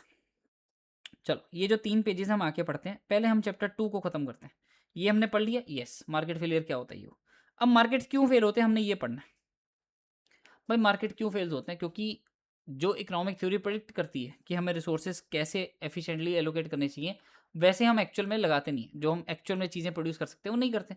अगर परफेक्ट कंपटीशन की मार्केट में बात करें, तब रिसोर्सेज हाईएस्ट एलोकेटेड वैल्यू पे लगाते हैं। क्यों? क्योंकि प्राइस के ऊपर कंट्रोल नहीं होता।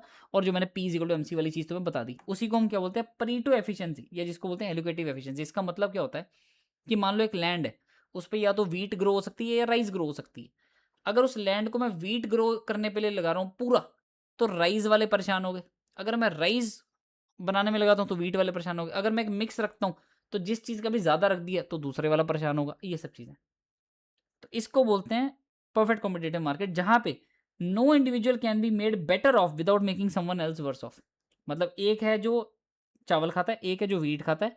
अगर मेरे को वीट का बेटर करना है, एक वीट वाले इंडिविजुअल्स के लिए बेटर करना है, तो मेरे को चावल वालों को वर्स ऑफ करना पड़ेगा। मतलब बेसिकली रिसोर्सेज लिमिटेड हैं, मैं एक तरफ ही लगा सकता हूँ, और जिस तरफ लगाऊंगा तो दूसरे वाला बोलेगा कि यार मेरे को नहीं मिला। ये सब चीज़ें, ठीक है?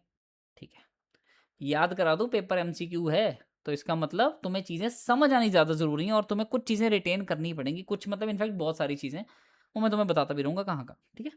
ठीक है।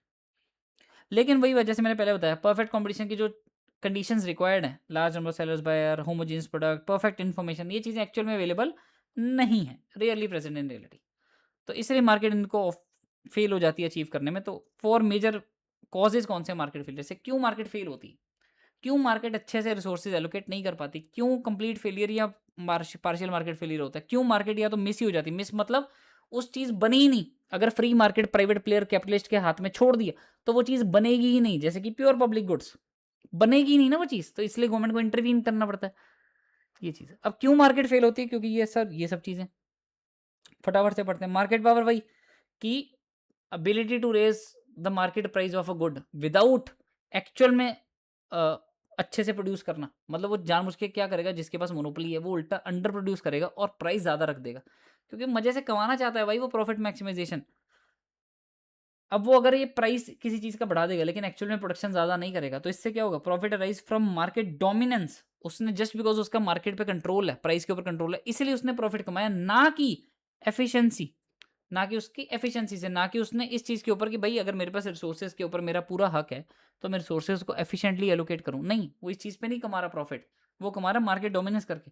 इसी से तो मार्केट फेलियर होता है। ओह, पहले हम 4 कॉजेस पढ़ेंगे, फिर हम कॉमन सेंस से समझेंगे कि गवर्नमेंट कैसे स्टेप इन कर सकती है, इंटरवीन कर सकती है इन मार्केट फेलियर्स को करेक्ट करने के लिए। ओह! दूसरा आता है एक्सटर्नैलिटी। एक्सटर्नैलिटी क्या होता है? जब किसी प्रोडक्शन या कंजम्पशन से थर्ड पार्टी को अफेक्ट अदर्स, थर्ड पार्टी को इफेक्ट होता है, लेकिन without these being reflected in the market prices. उस चीज़ के प्राइस में वो चीज़ की कॉस्ट नहीं आती, तभी तो ये एक्सटर्नैलिटी है, बाहर हो रही है। इंटरनल नहीं ना हो रही। एक्सटर्नैलिटीज के और भी नाम है, जल्दी से रट लो। यस, दो तरह की एक्सटर्नैलिटी होती है, नेगेटिव पॉजिटिव। मैंने ऑलरेडी बता दिया। नेगेटिव जिसकी प्रोडक्शन या कंजम्पशन से दूसरे को नुकसान हो रहा है, पॉजिटिव जिसकी फायदा हो रहा है। ठीक है, अब प्रोडक्शन एक्सटर्नैलिटी और कंजम्पशन एक्सटर्नैलिटी। नेगेटिव भी प्रोडक्शन, पॉजिटिव भी प्रोडक्शन, ऑब्वियसली भाई। जैसे एक फैक्ट्री जो है अनट्रीटेड वेस्ट नदी में छोड़ रही है, नेगेटिव है। रिवर पोल्यूशन हो रहा है, फिश पॉपुलेशन कम हो रही है, फिशरमैन की इनकम भी कम हो रही है इससे। ठीक है, अब ऑफ कोर्स ये एक्सटर्नल कॉस्ट फर्म तो भी करती नहीं है, इसलिए प्रोडक्ट के प्राइसेस में आती भी नहीं है ना भाई। जैसे मैंने अभी बोला, ईंट बनती है तो धुआं गया गया, एयर पोल्यूशन हो रहा है, कोई बात नहीं। ईंट की कॉस्ट में क्या क्या आता है सर? सिर्फ जो लेबर लगी है और जो रेड सैंड की जो कॉस्ट लगी है। फिर आती है पॉजिटिव प्रोडक्शन एक्सटर्नलिटी। तुम ऐसी कोई चीज़ें कर रहे हो जिससे समाज में भला हो रहा है, लेट से, है ना। जैसे तुमने अपने एम्प्लॉय ट्रेनिंग की स्कीम चलाई, जिससे तुम्हारे एम्प्लॉय की स्किल इंप्रूव होगी। अब वो एम्प्लॉय कल को दूसरी जगह भी जाएगा तो वो और बेटर प्रोडक्शन करेगा, बेटर चीज़ें हो रही हैं, मतलब तुम्हारे किसी चीज़ को करने से दूसरे का भी फायदा हो गया। या तुमने एक अट्रैक्टिव सा गार्डन रखा हुआ है जो आसपास जाने वालों को भी मजे दे रहा है, तो ये क्या है? Positive production activity. कंजम्पशन में भी नेगेटिव पॉजिटिव है, ऑफ कोर्स। अब तो तुम सुट्टा मारोगे, दारू पियोगे, तो इससे उल्टा समाज खराब होता है। जबकि अगर तुम, वही बात है, उल्टा टीका प्रमोट करोगे, मतलब इम्यूनाइजेशन प्रमोट करोगे, जिम जाना प्रमोट करोगे, हेल्थ क्लब्स यूज़ करना प्रमोट करोगे, तो तुम्हारे इंप्लॉइज और ज़्यादा प्रोडक्टिव होते हैं और इससे एम्प्लॉयर्स को भी फायदा होता है। तो ऐसा ऐसी चीज़ें कंज्यूम करवाना जिससे सबका फायदा होता है, पॉजिटिव। समझ आ गया? Yes. Private cost, social cost हमने ऑलरेडी चैप्टर, हाँ जी, प्राइवेट कॉस्ट और सोशल कॉस्ट ऑलरेडी तुमने चैप्टर 3 में भी पढ़ा हुआ है। प्राइवेट कॉस्ट वही जो तुम्हारी एक्चुअल में कंसीडर होती है जब तुम किसी चीज़ का प्राइस डिसाइड करते हो। एक शर्ट बनी, शर्ट छोड़ो यार, ईंट की एग्जांपल दोबारा लेते हैं। ईंट बनी, वही बात है, किसकी किसकी कॉस्ट जोड़ोगे भाई? जो तुम्हारी वेजेस लगे, जो तुम्हारे उसमें रेड सैंड लगी, जो तुम्हारे उसको बनाने में लेट से अदर प्रोडक्शन एक्सपेंसिव लगे, मतलब वो ईंट को, रेड सैंड को ढोने का ट्रांसपोर्टेशन एक्सपेंस, ये सब चीज़ें काउंट होती हैं। लेकिन और मार्केट सप्लाई जो है सिर्फ इसी प्राइवेट कॉस्ट को रिफ्लेक्ट करता है कॉस्ट में। लेकिन तुम्हारी सोशल कॉस्ट में प्राइवेट कॉस्ट के अलावा एक्सटर्नल कॉस्ट भी आती है। What are external cost? जो ऑफन इग्नोर कर देती हैं कि भाई वो ईंट को बनाने में जो धुआं नहीं गया मार्केट में, उसको कौन कंसीडर करेगा? तुमने सोसाइटी के ऊपर भी तो एक कॉस्ट डाल दी, कल को सरकार के ऊपर बर्डन आ जाता है ना कि तुम्हें भाई हवा साफ रखनी है। भाई हवा गंदी कौन कर रहा है? ये फैक्ट्रीज। समझ रहे हो?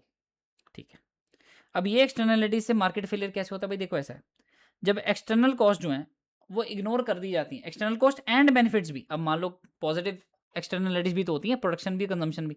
अब देखो ऐसा है, किसी ने नेगेटिव एक्सटर्नलिटी करी, वो तुमने उल्टा कॉस्ट कंसीडर नहीं करी मार्केट के रेट में, तो जो नेगेटिव एक्सटर्नलिटी कर रहा है वो करता रहेगा, परवाह ही नहीं है।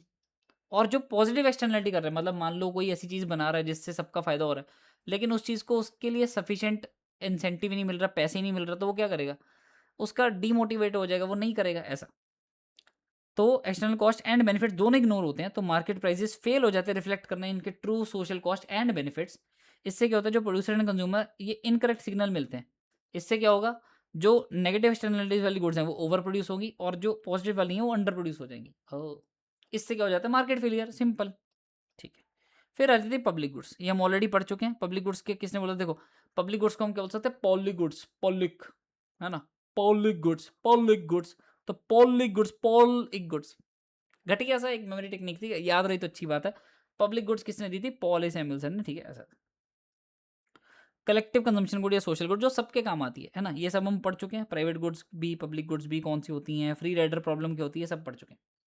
तो पब्लिक गुड्स से क्यों मार्केट फेलियर होता है? क्योंकि भाई देखो ऐसा है, क्योंकि पब्लिक गुड्स में रहता है फ्री राइडर प्रॉब्लम, कि भाई तुम उस बंदे से पैसे ले ही नहीं सकते जिसने एक्चुअल में उस चीज में कोई कंट्रीब्यूट करा ही नहीं। इससे क्या हो रहा है, एक्चुअल में जो फ्री मार्केट है, जो कैपिटलिस्ट है, जो प्रॉफिट मोटिव के लिए काम करता है, वो पब्लिक गुड्स बनाएगा नहीं। इससे मार्केट फेलियर हो जाता है, क्योंकि जो जरूरी चीजें हैं, जो मेरिट गुड्स हैं, पब्लिक गुड्स हैं, एजुकेशन, हेल्थ केयर, जो सस्ती होनी चाहिए, फ्री होनी चाहिए, वो नहीं बन पा रही। ओह, ठीक है, फिर आ जाती इनकम्प्लीट इन्फॉर्मेशन। इनकम्प्लीट इन्फॉर्मेशन वही कि भाई एक्चुअल में परफेक्ट कंपटीशन में तो क्या माना जाता है, परफेक्ट इन्फॉर्मेशन, मतलब बायर और सेलर दोनों को सफिशिएंट नॉलेज है, कंप्लीट इन्फॉर्मेशन है। लेकिन एक्चुअल में ये अजम्पशन जो है रियल मार्केट में नहीं होती। क्यों नहीं होती सर सेटिस्फाई रियल मार्केट में? क्योंकि कुछ चीज़ें कॉम्प्लेक्स होती हैं। अब जैसे कार्डियक सर्जरी हो रही है ना, financial products like mutual fund, अब म्यूचुअल फंड में तुम्हें किसी किसी को म्यूचुअल फंड में इन्वेस्ट कराना, तुम उसे कैसे समझाओगे ये सब चीज़ें, रिटर्न क्या होती है, मार्केट फ्लक्चुएशन क्या होती है, नहीं समझा सकते ना। तो जो म्यूचुअल फंड मैनेज कर रहा है उसको ज़्यादा नॉलेज है, लेकिन जो खरीद रहे हैं वो बस भरोसा करके खरीद रहे हैं। फिर difficulty of getting correct information, अब तुम्हें हर चीज़ की एग्जैक्ट इन्फॉर्मेशन नहीं पता चल सकती ना, नहीं पता चल सकती भाई। कुछ चीज़ें होती ही ऐसी, उन चीज़ों का नेचर ही ऐसा है कि मार्केट में बिकती हैं, लेकिन तुम्हें एग्जैक्ट नहीं पता चल सकती। समझ रहे हो ये चीज़ें? Deliberate miss information bye interested parties. अब मान लो कोई दारू वारू पीता है अच्छी खासी, है ना, अब वो इंश्योरेंस करवाने गया अपना लाइफ इंश्योरेंस, वो नहीं बताएगा कि मैं तो नशे करता हूँ, मैं तो दारू पीता हूँ, हो है मेरी लाइफ एक्सपेक्टेंसी कम, मैं तो सुट्टा मारता हूँ, मेरे लंग्स फटने वाले हैं, है मेरी लाइफ एक्सपेक्टेंसी कम, लेकिन वो इंश्योरेंस कंपनी को नहीं बताएगा, वो इनकम्प्लीट इन्फॉर्मेशन रखेगा, जानबूझ के मिस इन्फॉर्मेशन देगा कि नहीं नहीं सर, मैं तो बहुत अच्छे से सब कुछ मेंटेन रखता हूँ, ऐसा। या फिर जैसे वही हाईली परसुएसिव एडवर्टीजमेंट, जानबूझ के माजा के सामने ऐसे 3-4 मैंगो रख देना कि लगे ये तो असली आम से बनी है ना, real fruit juice, tomato ketchup, है ना, किसान केचप, लगता कैसे किसान वर्ड सुनते हैं, अरे एग्रीकल्चर से जुड़ा है, केचप नाम सुनते ही ऐसे टोमेटो वोमेटो की फोटो लगा देते हैं, अरे वाह टमाटर से बना है, एक्चुअल में पीछे पड़ोगे ना उसमें टमाटर ना किसान ने बनाया है ठीक है, ये बात है। तो ये क्या होती है हाईली परसुएसिव एडवर्टीजमेंट। अब इसी चक्कर में, क्योंकि सेलर को सब कुछ पता है कि ये चीज़ घटिया बनाई है मैंने, लेकिन बायर को लगता है अरे भाई ये तो अच्छी चीज़ें बन रही हैं, टोमेटो केचप माजा, तो वो खरीद लेता है। इससे क्या हो जाता है, इन्फॉर्मेशन फेलियर हो जाता है, क्योंकि एक पार्टी को ज़्यादा पता है, एक पार्टी को कम। इसी को बोलते हैं असिमेट्रिक इन्फॉर्मेशन। असिमेट्रिक मतलब सेलर को जितना पता है उतना ही बायर को पता है, ये तो हो गई सिमेट्री। असिमेट्री क्या होता है, किसी एक पार्टी को ज़्यादा पता है। जिसके एग्जांपल ये देखो, ये सेल्फ रीड कर लो जल्दी से, वीडियो पॉज करके जल्दी से। अब असिमेट्रिक इन्फॉर्मेशन जो होती है, इससे दो प्रॉब्लम्स होती है। एक, it gives rise to adverse selection and moral hazard. अब ये दोनों क्या चीज़ होती हैं भाई, देखो ऐसा है, ये चीज़ रट लो, ये चीज़ रट लो। क्या, एडवर्स सिलेक्शन होती है एक ट्रांजैक्शन के होने से पहले, और मॉरल हैजार्ड होता है एक ट्रांजैक्शन के होने के बाद। ठीक है, होता क्या है मैं समझा देता हूँ। एडवर्स सिलेक्शन होता है एक चीज़ मतलब एक ट्रांजैक्शन होने से पहले जो बेटर इन्फॉर्म्ड पार्टी, जिसको नॉलेज एक्चुअल में है इस चीज़ में कि मैं इस चीज़ में क्या छुपा रहा हूँ, वो जानबूझ के नहीं बता रहा, है ना, वो जानबूझ के यूजेस इट्स इन्फॉर्मेशनल एडवांटेज कि मेरे को ये चीज़ की गेम पता है, वो सामने वाले को नहीं बता रहा, इससे लॉस होता है उस बंदे का जिसको कम पता है। एग्जाम्पल हेल्थ इंश्योरेंस मार्केट है, फॉर एग्जाम्पल इंश्योरेंस कंपनीज के पास वो लोग भी आते हैं जो एकदम दारू सुट्टा पीते हैं, ये वो ऐसा ऐसा ना, जो ज़्यादा हाई रिस्क इंडिविजुअल्स हैं। हाई रिस्क इंडिविजुअल मतलब जिनकी ज़्यादा उल्टा चांसेस है कि कल को ये हेल्थ इंश्योरेंस यूज़ करने वाले हैं, कल को ये ज़्यादा जल्दी बीमार होने वाले हैं, लेकिन वो चीज़ें नहीं बताते। एप्लीकेंट्स को ज़्यादा पता होता है अपनी हेल्थ के बारे में, और इंश्योरेंस कंपनी परफेक्टली डिस्टिंग्विश नहीं कर सकती कि इनमें से कौन सा हाई रिस्क है, कौन सा लो रिस्क है, कौन सा ऐसा है जो लंबा जिएगा, हेल्थ इंश्योरेंस कभी यूज़ ही नहीं करने वाला, कभी कभी प्रीमियम सॉरी कभी क्लेम करने ही नहीं वाला इंश्योरेंस, और कौन सा ऐसा बंदा है जो अगले साल ही क्लेम कर लेगा। तो इंश्योरेंस कंपनी को तो ये पता नहीं। अब इससे होता क्या है, इससे ये प्रॉब्लम्स होती हैं सीक्वेंस वाइज। देखो, हाई रिस्क इंडिविजुअल ज़्यादा खरीदेंगे क्योंकि उनको पता है कि अरे यार मेरे तो लाइफ के चॉइसेस ही ऐसी हैं, मेरी तो डेली की रूटीन ही ऐसी है कि मेरे तो ज़्यादा उल्टा कल को हेल्थ का खर्चा होने वाला है, तो वो ज़्यादा खरीदेंगे। और जो अनहेल्दी पीपल का जो प्रोपोर्शन है, मतलब जो ज़्यादा उल्टा अनहेल्दी, वो मतलब जो पूल है, एक कॉमन पूल है ना, देखो कॉमन पूल है, इसमें 100 लोग हैं, 100 लोग में 30 लोग वैसे हैं जो उल्टा हेल्दी हैं, जो लंबा जिएंगे, जिनको हेल्थ की कोई इशू नहीं है। 70 लोग ऐसे हैं जिनको पता कि मैं तो अनहेल्दी हूँ जी, मैं तो कल को ज़्यादा जल्दी मेरे को क्लेम करने वाला है। अब होगा क्या इससे, ये लोग क्लेम ज़्यादा मारेंगे। जब ये लोग जो क्लेम ज़्यादा मारेंगे तो इंश्योरेंस कंपनी का खर्चा बढ़ेगा, जब उनका खर्चा बढ़ेगा तो वो क्या करेंगे, प्रीमियम बढ़ा देंगे। जब वो प्रीमियम बढ़ा देंगे तो इन लोगों के लिए भी प्रीमियम बढ़ गया, जिन्होंने एक्चुअल में वो चीज़ यूज़ भी नहीं करनी उल्टा। इससे क्या होगा, जो लो रिस्क जो हेल्थी इंडिविजुअल्स हैं वो उल्टा फिर कहेंगे हमें इंश्योरेंस खरीदनी नहीं है, ऐसी की तैसी कराओ। इससे क्या होगा, फिर वो उल्टा नहीं खरीदेंगे, तो जो हाई रिस्क इंडिविजुअल का शेयर है 100 में से, वो कल को 80 हो जाएगा, ये 20 रह जाएगा, फिर कल को 90 हो जाएगा, ये 10 रह जाएगा। तो इनका शेयर बढ़ता रहेगा, क्योंकि इनको तो मजे हो रहे हैं ना, ये तो कम मतलब प्रीमियम जितना दे रहे हैं उसके बाद क्लेम भी अच्छा खासा ठोक के मार रहे हैं, ऐसा। समझ गए? यस।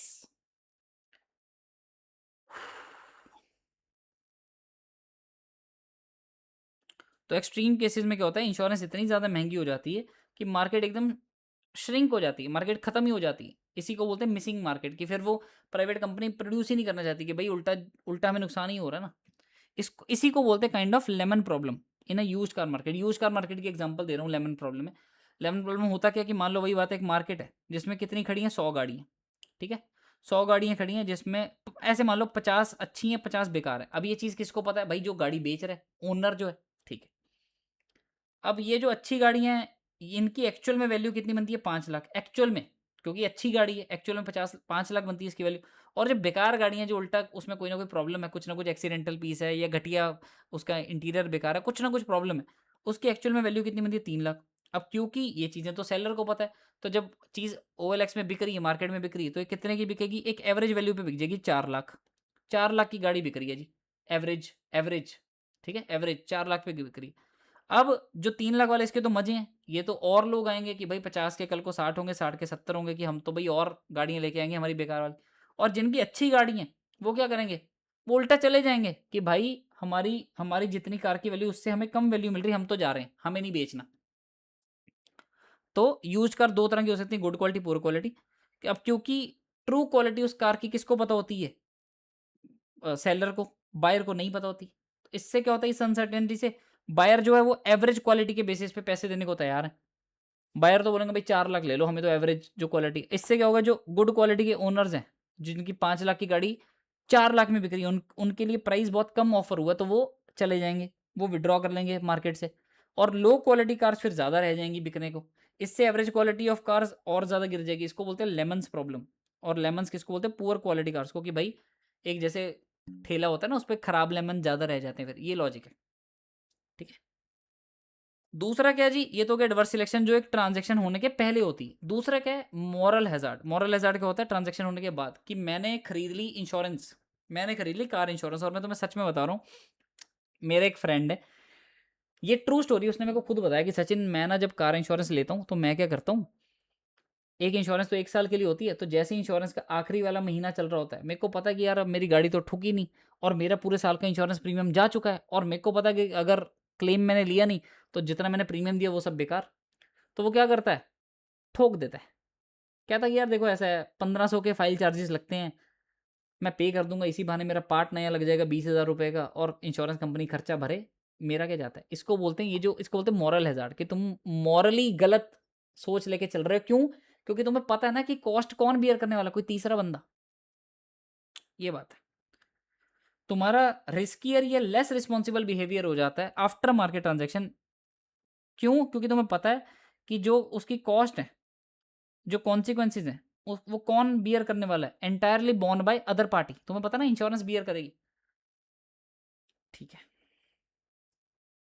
वही बताया, person may take greater risk when protected from the full cost of their action, example insurance market. अब मेरे को पता है, मेरे को पैसे पूरे मिलने वाले हैं, मैं एकदम दारू वारू पी के चलाऊंगा, या बेपरवाह के फोन पे बात करते हुए चलाऊंगा कि ठुक गई यार, पैसे कौन देगा, इंश्योरेंस कंपनी, मेरे जेब से थोड़ी जा रहे हैं। अब मेरे जेब से पार्ट लगेगा 20,000 का, तब देखना मैं कैसे दोनों हाथ स्टीयरिंग पे रख के चलाऊंगा कि नहीं नहीं भाई, ऐसा। ये एग्जांपल्स रीड कर लो, समझ आ जाएंगी तुम्हें, ठीक है। और जब इंडिविजुअल्स अपने फुल कॉस्ट अपने एक्शंस की नहीं बियर करते, क्योंकि उन्हें पता है कि थर्ड पार्टी बियर करने वाली है, उससे क्या होगा, इंश्योरेंस कंपनी को ज़्यादा पे आउट करना पड़ता है, फिर वो अपना प्रीमियम बढ़ाते हैं, फिर जो अच्छे कस्टमर थे उनको मार्केट छोड़ के जाना पड़ता है कि भाई हम तो लेंगे नहीं, ठीक है। अब ये प्रॉब्लम रहती है क्यों, क्योंकि इंश्योरर्स जो है, जिन्होंने इंश्योरेंस, जो इंश्योरेंस कंपनी वाले, अब वो बैठ के मॉनिटर थोड़ी ना कर सकते कि कौन सा इनमें से अच्छा बंदा है जो गाड़ी नहीं ठोकेगा, कौन सा ऐसा वाला बंदा जो उल्टा कहेगा इंश्योरेंस कंपनी है ठोक दो। तो बैठ के इंश्योर तो कर नहीं सकते, क्योंकि इसमें कॉस्ट भी ज़्यादा लगती है। तो इसी से फिर वो सब भाई मॉनिटर करना बहुत कॉस्टली और डिफिकल्ट हो जाएगा। तो इससे क्या होगा, क्लेम कॉस्ट बहुत ज़्यादा पड़ेगी, और इंश्योरेंस महंगी हो जाएगी, और इससे लोग चले जाएंगे। इसी से हो जाएगी मिसिंग मार्केट। मिसिंग मार्केट मतलब वही complete market failure. Yes yes. अब शुरू हो जाते हैं, सर गवर्नमेंट का क्या रोल है, गवर्नमेंट बीच में ऐसा क्या करे, इंटरवीन करे, जिससे मार्केट अच्छे से फंक्शन करे। पहले तो जेनरिक रोल्स हैं, ये तुम सेल्फ रीड कर सकते हो, जेनरिक से रोल हैं भाई, जो हमने पहले पढ़ चुके हैं। इंफ्रास्ट्रक्चर प्रोवाइड करे, नेशनल डिफेंस प्रोवाइड करे, अच्छा वो रूल ऑफ लॉ, अच्छा जुडिशियल सिस्टम प्रोवाइड करे, लोगों की प्रॉपर्टी राइट प्रोटेक्ट करे, और एनफोर्समेंट ऑफ कॉन्ट्रैक्ट इंश्योर करे, ये सब चीज़ें नॉर्मल वाले। अब आ जाती है एक एक एक्सटर्नलिटी जो हमने पढ़ी है, कौन सी 4 एक्सटर्नलिटी पढ़ी थी सर, हमने एक पढ़ी थी मार्केट पावर, जिसमें थी मोनोपोली पावर, ये वो थी। फिर हमने पढ़ी थी पब्लिक गुड्स कि सर पब्लिक गुड्स जो है लोग कम बना रहे हैं। फिर हमने पढ़ी थी एक्सटर्नैलिटीज, है ना। और फिर हमने पढ़ी थी ये इन्फॉर्मेशन असिमेट्री, मतलब इनकम्प्लीट इन्फॉर्मेशन। ये 4 क्या है, कॉजेज ऑफ मार्केट फेलियर। अब गवर्नमेंट कैसे इंटरवीन करती है इनको मिनिमाइज करने के लिए या करेक्ट करने के लिए, तो बारी बारी बढ़ते हैं। मार्केट पावर, कोई मोनोपोली बनी हुई है, गवर्नमेंट कैसे मोनोपोली को मतलब वो कर सकती है, तोड़ सकती है या मैनेज कर सकती है। सर देखो, गवर्नमेंट कंपटीशन एक्ट ला सकती है ना, कंपटीशन एक्ट ला सकती है बहुत सारे देशों में जो है। इसको रेड कर देते हैं अपन। गवर्नमेंट जो है कंपटीशन एक्ट ला सकती है इंडिया में, जैसे आया हुआ है ऑलरेडी कंपटीशन एक्ट 2002, ताकि कंपटीशन एक्ट प्रमोट करता है कंपटीशन, समझ रहे हो, कि फेयर कंपटीशन रहे उल्टा। और क्या क्या कर सकती है सर, प्राइस रेगुलेशन कर सकती है, प्राइस कैपिंग कर सकती है कि भाई तुम इससे ज़्यादा प्राइस चार्ज ही नहीं कर सकते। मोनोपोली है, मोनोपोलिस्ट है, उसके पास मार्केट मतलब खुला, उसके ऊपर प्राइस का कंट्रोल है। लेकिन ऐसा थोड़ी है कुछ भी चार्ज कर देगा, नहीं, एक कैप लगा दी गवर्नमेंट ने कि भाई इसके ऊपर तो तू चार्ज कर ही नहीं सकता। फिर इन्वेस्टिगेशन कर सकती है और पनिश कर सकती है किसको, कार्टेलाइजेशन को। What do you mean by cartelization, कि 4 लोगों ने मिलकर एक प्राइस सेट कर दी है कि हम तो इतने दाम पे बेचेंगे। अब वो 4 लोग ही मार्केट चला रहे हैं, तो जानबूझ के उन्होंने प्राइस सेट कर दी, तो बोला नहीं नहीं नहीं नहीं नहीं, ऐसे नहीं चल पाएगा। कोल्यूजन से प्रिवेंट कर सकती है। अब देखो वोडाफोन आइडिया का जो मर्जर हुआ ना, वो पता क्यों हो रहा है, क्योंकि दोनों डूब रहे थे, इसलिए मर्जर हुआ। अदरवाइज अदरवाइज नहीं कर सकते ऐसे कि आज के आज बोले कि जियो वोडाफोन आइडिया और एयरटेल सब मिल जाएं और अच्छा खासा ठोक के प्राइस रख दिया। नहीं, गवर्नमेंट इसको भी पनिश करती है। इसको क्या बोलते हैं, कोल्यूजन, की यारी दोस्ती कर ली, आपस में मिल गए। प्रेडेटरी प्राइसिंग जो जियो ने करी थी, प्रेडेटरी मतलब जानबूझ के एकदम नीचे रख दिया प्राइस ताकि मार्केट कैप्चर कर लो, और फिर एकदम से ऊंचा कर दिया, ये प्रेडेटरी प्राइसिंग होती है। तो गवर्नमेंट इस चीज को भी पनिश करती है। ऑल दो जियो ने तो कर दिया भाई, कनेक्शन चाहिए इंडिया में, India is a country of contacts, याद है समय रैना ने बोला था। फिर रिडक्शन इन इंपोर्ट कंट्रोल्स, तुम्हें याद है चैप्टर 9 वगैरह में तुम पढ़ते हो कि भाई टैरिफ्स लगाती है गवर्नमेंट, कस्टम ड्यूटीज लगाती है, ये सब चीज़ें लगाती है ताकि इंपोर्ट ज़्यादा ना हो सके। क्यों, ताकि डोमेस्टिक मार्केट प्रोटेक्ट रहे। अब डोमेस्टिक मार्केट में एक ही मार्केट प्लेयर है और वो मजे से अपना मार्केट तबाह कर रहा है, मतलब अपने हिसाब से प्राइस रखा है, तो गवर्नमेंट क्या करेगी, इंपोर्ट कंट्रोल थोड़े कम कर देगी कि भाई फॉरेन पार्टीज भी आ जाएंगी तो कॉम्पिटिशन बढ़ेगा, ऐसा।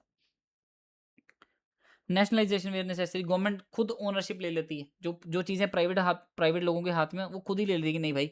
अब जैसे पेट्रोलियम है, आज की डेट में कौन देखता है, ये Indian oil corporation, Bharat petroleum, Hindustan petroleum, ये सब लोग पेट्रोल भी देखते हैं और एलपीजी वगैरह भी ये लोग देखते हैं मोस्टली। तो गवर्नमेंट क्या करेगी, कल को इनके हाथ से लेके अपने हाथ में ले लेगी कि नहीं नहीं भाई मैं सब मैनेज करूंगी, तू रहने दे। तो ये सब गवर्नमेंट क्या कर सकती है, देखो कॉमन सेंस वाली चीज़ें हैं सारी। अगर तुम इस चीज़ को रटने में जाओगे, जो कि अच्छी बात है, अगर तुम्हें नंबर चाहिए, ठीक है, कुछ कुछ चीज़ें रटनी पड़ती हैं, लेकिन अगर तुम रटने के बजाय इनको समझोगे, मान लो एग्जांपल दिया है, पेपर में क्वेश्चन आ गया,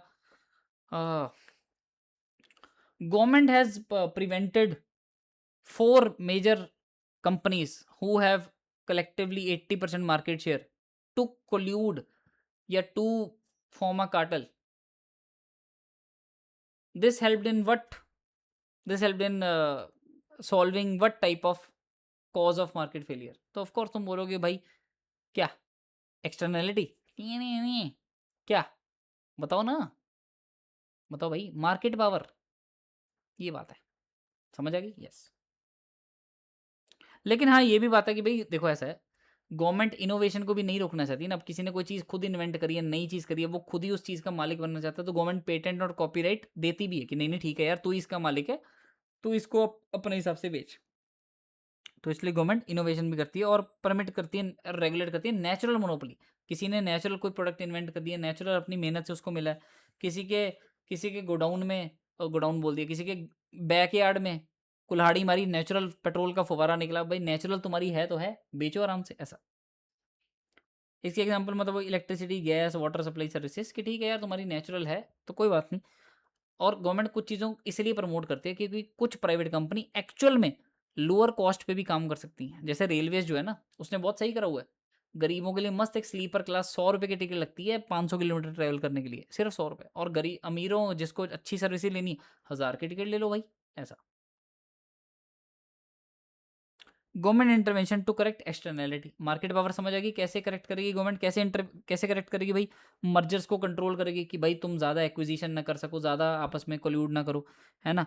पनिश करेगी, प्रॉफिट या रेट ऑफ रिटर्न की रेगुलेशन करेगी कि अगर कोई कंपनी ज़्यादा ही प्रॉफिट कमाती है, जैसे फार्मास्यूटिकल कंपनीज में बहुत प्रॉफिट है, तो वो क्या करती है, उसके ऊपर टैक्सेशन लगा देती है अच्छे खासे, ये चीज़ें। या उनको बोल देती है कि भाई तुमने अमीरों से प्रॉफिट कमा लिया, कोई बात नहीं, गरीबों को सब्सिडाइज रेट पे दो, तभी गाँव में बहुत सारी मेडिसिन सस्ती मिलती हैं जो शहर में महँगी मिलती हैं, ऐसा। Government intervention to correct externalities.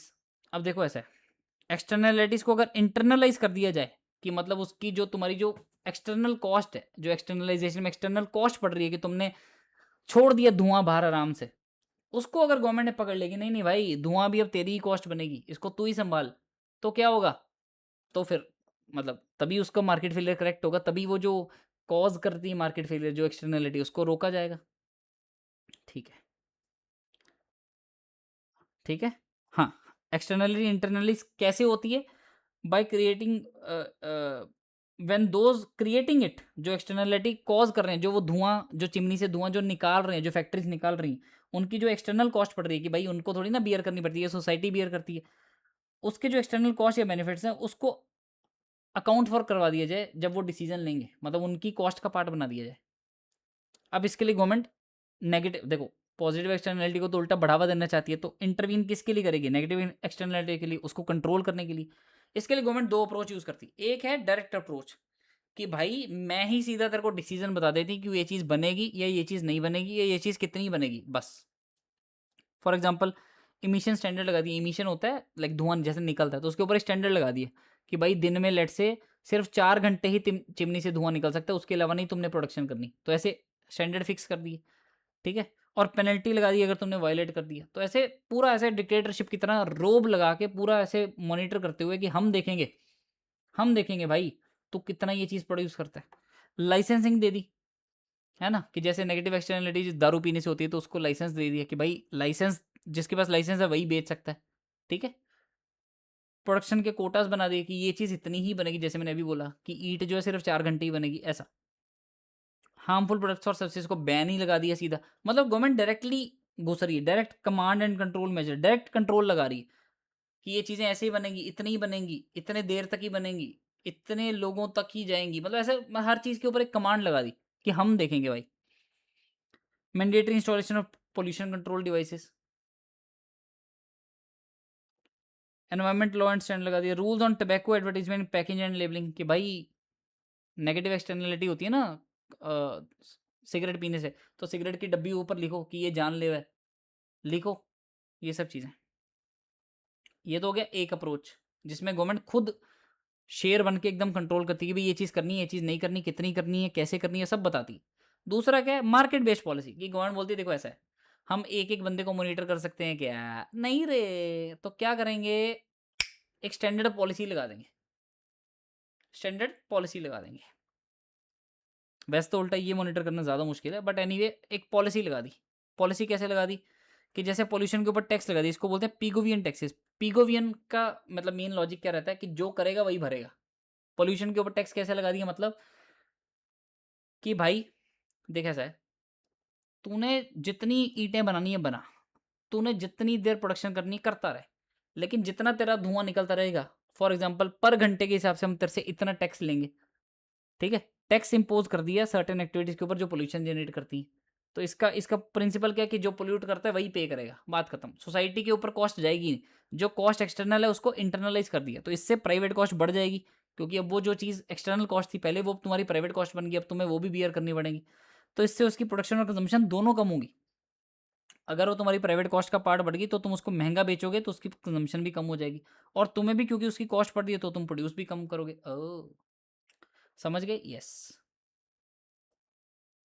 Limitation बस इसकी ये है कि भाई ये थोड़ा ना मॉनिटर करना मुश्किल है, मतलब तुम कैसे देखोगे कि भाई एक कंपनी ने एक्चुअल में 8 घंटा धुआं निकाला था और उसने तुम्हें 8 घंटे के पैसे दे दिए। ठीक है, मतलब ये सब चीज़ें, जबकि मान लो गवर्नमेंट ने बोल दिया कि भाई 10 से 2 ही ईंट बनेगी, ये वाली चीज़ में 10 से 2 ही बनेगी। अब 2 बजे के बाद कोई फैक्ट्री चलती दिख जाए तो वो तो गई। तो ये चीज़ मॉनिटर करनी रिलेटिवली ज़्यादा ईजी है, लेकिन अगर ये बोल दिया कि भाई जितना ज़्यादा बनाओगे बनाते रहो, बस टैक्स दे देना, अब वो बंदा है ना हेर फेर भी करेगा, टैक्स इवेजन भी करेगा, ये सब चीज़ें, तो ये डिफिकल्ट है थोड़ा मॉनिटर करना। और प्लस ये चीज़ इफेक्टिव भी कम है, जिस चीज़ की डिमांड ही इनइलास्टिक। अब ठीक है, गवर्नमेंट ने मान लो लगा दिया कि भाई अगर तुम दारू बनाओगे ना तो एक्साइज ड्यूटी ज़्यादा लगेगी, लेकिन भाई दारू चीज़ ऐसी है, लोग जो पीते हैं ना, अंधे में बिकती है, ब्लैक में भी बिकती है, लोग ज़्यादा पैसा देने को भी रेडी हैं, जिन्होंने पीनी है पीनी है। डिमांड लेस इलास्टिक है, मतलब इन इलास्टिक है, कि प्राइस इतना बढ़ने के बावजूद, क्योंकि उसकी प्राइवेट कॉस्ट बढ़ गई, प्राइस बढ़ने के बावजूद भी लोग उसकी प्रोडक्शन भी नहीं कम कर रहे, कंजम्पशन भी नहीं कम कर रहे, तो इसलिए ये मेथड इनफेक्टिव हो जाएगा। तो इसलिए गवर्नमेंट को ऐसी चीज़ों पे यही लगाना चाहिए कि हम तो डायरेक्टली बैन ही लगा देंगे भाई, बैन। हार्मफुल प्रोडक्ट जैसे स्मोकिंग पब्लिक एरियाज में बैन है। सोचो, मेट्रो है, जैसे दिल्ली में जो मेट्रो है, मतलब 4 सिटीज़ में और मेट्रो है ना इंडिया में, टोटल 4 सिटीज़ में। तो अब जो है जहाँ-जहाँ मेट्रो चलती है, मेट्रो के अंदर तुम्हें पता है स्मोकिंग बैन है, बैन लिखा होता है, स्मोकिंग इज़ प्रोहिबिटेड। बैंक्स में जो बैंक वगैरह में स्मोकिंग प्रोहिबिटेड लिखा होता है। प्रोहिबिटेड को क्या बोलते हैं? यही डायरेक्ट कंट्रोल, कि भाई ठोक ठोक के बोलती है ना बैन है। अब अगर सोचो गवर्नमेंट यहाँ पे बोल दे, अगर तुमने यहाँ पे एक सिगरेट जलाई तो उसके 100 रुपये जमा करने पड़ेंगे। अब भाई जिसने पीनी है वो परवाह नहीं करेगा, बोलेगा सिगरेट पीऊंगा मैं, 100 रुपये दे के जाऊंगा ऐसी की तैसी। तो इसलिए ये अगर 100 रुपये लगा दी हर सिगरेट पीने पे, this is market based policy. अगर गवर्नमेंट ने बोल दिया कि भाई बंद है, नहीं पीनी, यहाँ पे बैन है, तो this is what direct control. अच्छा, और मार्केट बेस्ड पॉलिसी में ये तो होगी पिगोवियन टैक्सेस, मतलब जो ज़्यादा पोल्यूशन करेगा वो उतना ज़्यादा पे करेगा। दूसरा है tradable emission permits and cap, क्या ट्रेडेबल परमिशन इमिशन परमिट्स, मतलब फॉर एग्जांपल ये एक फैक्ट्री है, ये भी एक फैक्ट्री है, ये भी ईंट बनाती है, ये भी ईंट बनाती है। गवर्नमेंट ने बोल दिया कि जी कि तुम ना, तुम्हारे पास ना एक एमिशन परमिट है, इसको बोलते हैं परमिट। ये तुम्हारे पास परमिट है। ये परमिट क्या तुम्हें परमिट करता है कि तुम 100 ईंट बना सकते हो। अगर तुम्हारे पास ये परमिट है तो तुम 100 ईंट बना सकते हो। अब ये जो कंपनी है ये बनाती है लेट से 50 ईंट्स, ये बनाती है 150 ईंट। तो ये क्या करेगी, अपने बचे हुए 50 ईंटों की जो परमिट है वो इसको क्या करेगी, बेच देगी। इसी को बोलते हैं ट्रेडेबल, कि ये बिकाऊ है। अगर गवर्नमेंट ने मेरे को एक कैप दे दी कि भाई तू 100 एक पोल्यूशन लिमिट लगा दी कि भाई इतनी पोल्यूशन तुम कर सकते हो, और उसके लिए परमिट इशू कर दी। अब जो फर्म जो ज़्यादा पोल्यूशन करती है वो उन फर्म्स से जो कम पोल्यूशन करती है उनसे वो परमिट खरीद लेगी। ठीक है।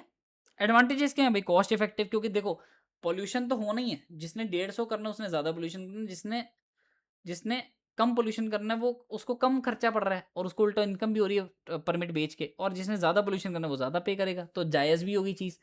ठीक है। और incentive for firm to adopt cleaner technologies, अब जो उल्टा अपना परमिट बेचना चाहती है वो क्या करेगी, अपनी टेक्नोलॉजी में चेंज लाएगी, जानबूझ के पोल्यूशन कम करेगी। और जिनको कॉस्ट ज़्यादा पड़ रही है क्योंकि उन्होंने परमिट खरीदना पड़ रहा है, वो भी टेक्नोलॉजी बेटर अपनाएंगी। तो ये सब फायदे हैं। ठीक है। और ये थोड़ा easy and relatively inexpensive termination, मैं तुम्हें बता रहा हूँ। मॉड्यूल में किसी भी चीज़ से क्वेश्चन आ जाता है, एकदम से आ जाए कि which of the policy is more easy and relatively inexpensive to administer, और ये तीन आ जाए, tradable emission permits, pollution taxes और डायरेक्ट कंट्रोल। भाई सबसे ज़्यादा इजी और रिलेटिवली इनएक्सपेंसिव कौन सा है? Tradable emission permits. समझ आई बात? तो ऐसे हर एक चीज़ को इंपॉर्टेंट लिया करो, पढ़ा करो और रिटेन करो करो हर एक फीचर को, कि भाई अगर ये इसका एडवांटेज है तो ये इसी पे काम आएगा, पेपर में एमसीक्यू ऐसे ही उठ के आ जाएगा। ठीक है। ये चीज़ें तुम्हें कुछ ऐसी होती है जो रटनी पड़ती। लिमिटेशन क्या है कि भाई देखो ऐसा है, फर्म में pass the cost to permit to consumer through higher prices. अब जिसको कॉस्ट पड़ भी रही है, जिसने 150 ईंटें बनाई हैं, वो क्या करेगी, ज़्यादा प्राइस चार्ज कर लेगी आगे से, कोई बात नहीं। ऐसा। अब ऑफ कोर्स पॉजिटिव एक्सटर्नलिटी को तो प्रमोट करना चाहती है गवर्नमेंट। कैसे प्रमोट करेगी भाई, करेक्टिव सब्सिडी देके, कि अगर कोई एजुकेशन दे रहा है, कोई हेल्थ केयर दे रहा है तो उसको सब्सिडी दे दी उल्टा, या डायरेक्ट गवर्नमेंट प्रोविजन है कि खुद ही गवर्नमेंट देने लगी, कि खुद ही health care, public education, fundamental research, afforestation and reforestation, और पेड़ लगाना और जो लगे हुए उनको बचाना, ये सब चीज़ें गवर्नमेंट खुद करने लग जाएगी। बस इसी से तुम्हारी पॉजिटिव एक्सटर्नलिटीज प्रोटेक्ट होंगी। यस। यस, इस चीज़ के आने के चांसेस कम है, नेगेटिव के आने के ज़्यादा चांसेस ज़्यादा है।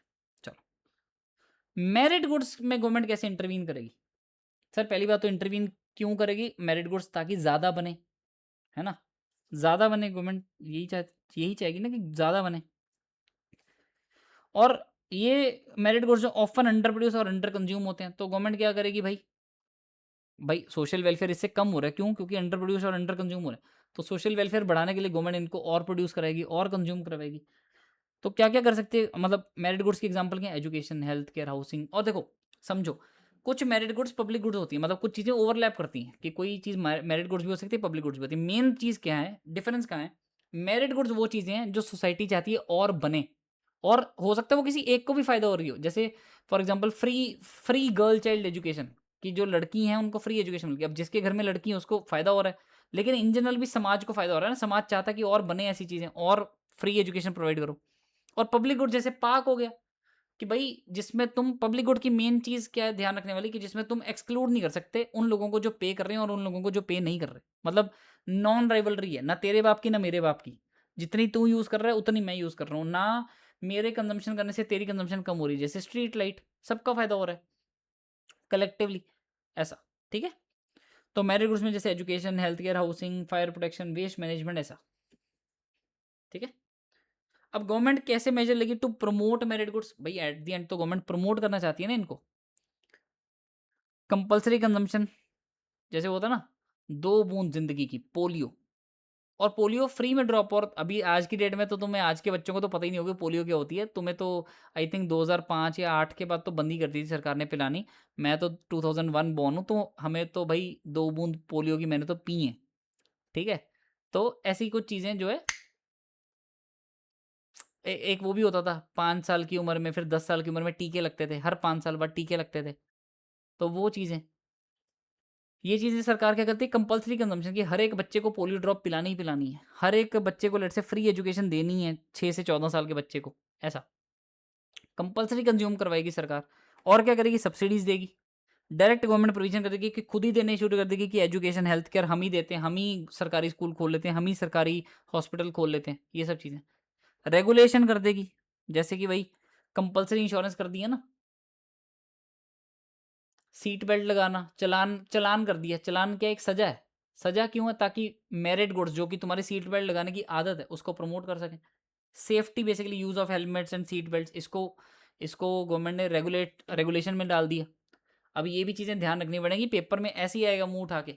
सच बता रहा हूँ, पेपर में ऐसे ही मुंह उठा के आ जाता है कि क्या बोलते हैं कि the government has regulated the use of helmets and seat belt, this helps in what, फिर आएगा promotion of merit goods, less consumption of D merit goods. मतलब ऐसा कुछ भी 4 ऑप्शन आएंगे। और ऑफ कोर्स तुम्हें याद रखना कि for promotion of merit goods government जो है सीट बेल्ट कंपलसरी करती है या इंश्योरेंस कंपलसरी करती है, ये सब चीज़ें।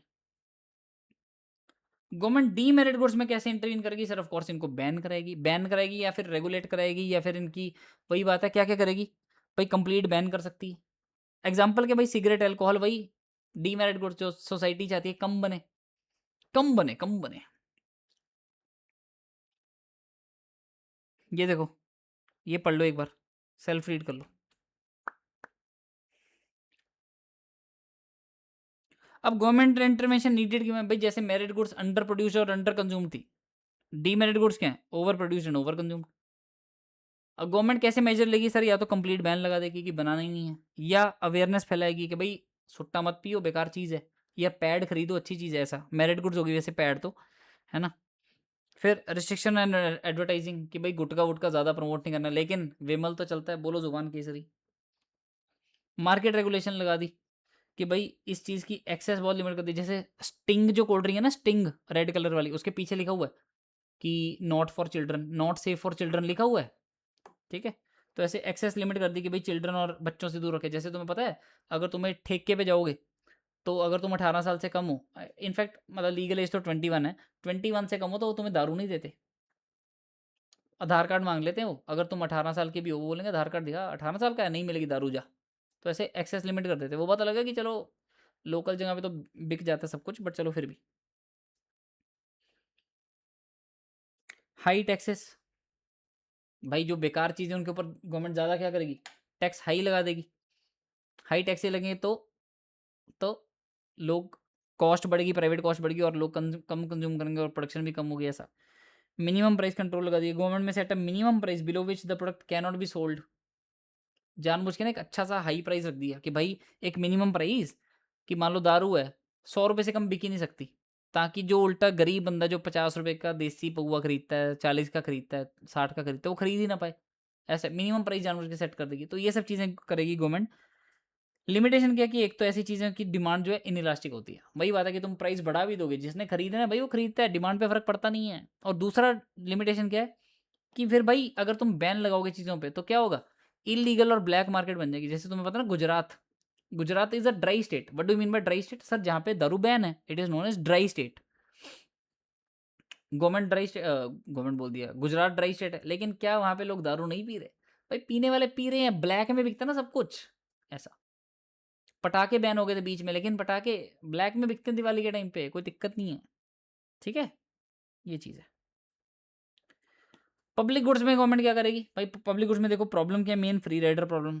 तो गवर्नमेंट कुछ एक्सक्लूडेबल पब्लिक गुड्स भी बना सकती है, जिसमें हम अमीर गरीब बोल दिया, जो फ्री में एंजॉय करना चाहते हैं बिना कॉस्ट दिए उनको, और जो थोड़े बहुत पैसे देने को रेडी उनको अलग कर सके। जैसे कि साइंस सिटी बना दी, जैसे साइंस सिटी होती है, ठीक है, उसमें क्या कर दी गवर्नमेंट ने, कुछ थोड़ी बहुत एंट्री फीस रख दी 200 रुपये ऐसा। कोई पार्क बना दी, जैसे मैं ना जम्मू कश्मीर घूमने गया था, मतलब जीएसटी ऑडिट के किसी सिलसिले में गया था, तो डिपार्टमेंट गए थे वहाँ पे जम्मू कश्मीर के, जीएसटी डिपार्टमेंट में। तो वहाँ पे ना एक वो है, बाग ए वो, BAGH-E-WOH,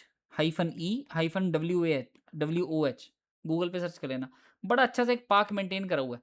it is what a public good, park अच्छा सा मेंटेन करा हुआ है, लेकिन अमीर गरीब सब जा सकते हैं, तो इसलिए वहाँ पे क्या करा हुआ है, कुछ आई थिंक 10 रुपए की या पता नहीं 30 रुपए की एक एंट्री फीस लगा रखी है, क्योंकि अंदर पार्क बहुत अच्छा मेंटेन है, फूल वूल लगे हुए हैं। अब गरीब जाएगा बिना पैसे दिए फूल वूल तोड़ देगा, परवाह नहीं है, ऐसा ऐसा। जैसे बिहार में हुआ था, उन्होंने भाई G20 के टाइम पे बहुत अच्छे फूल पौधे लगाए कि चलो भाई फॉरेन से गेस्ट आने वाले हैं, भाई गरीब लोग बिहार वाले सब तोड़ फोड़ के ले गए, सब पौधे काट के ले गए। अगर ब्रिज वगैरह के लिए लोहा लगा, लोहा निकाल के ले गए, सब सब ले गए भाई बिहार वाले। चोरी बहुत होती है बिहार में ऐसा है। तो कुछ केसेस में गवर्नमेंट क्या करेगी, अच्छा वो प्राइवेट लोगों को दे देगी ताकि वो एंट्री फीस वगैरह लगा लें, ठीक है। कुछ केसेस में गवर्नमेंट वही लाइसेंस ग्रांट कर दे प्राइवेट फर्म को, जैसे गवर्नमेंट ने सड़क बनाई, उसके ऊपर टोल दे दिया उसको, किसी प्राइवेट अथॉरिटी को। मतलब गवर्नमेंट ने सड़क भी कैसे बनाई, वो प्राइवेट कंपनी से ही बनवाती है और बोलती है कि भाई इस पे टोल ले लेना तुम कल को, तो प्राइवेट कंपनी के हाथ में दे दिया।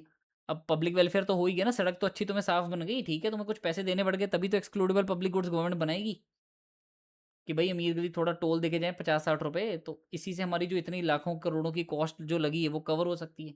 अ,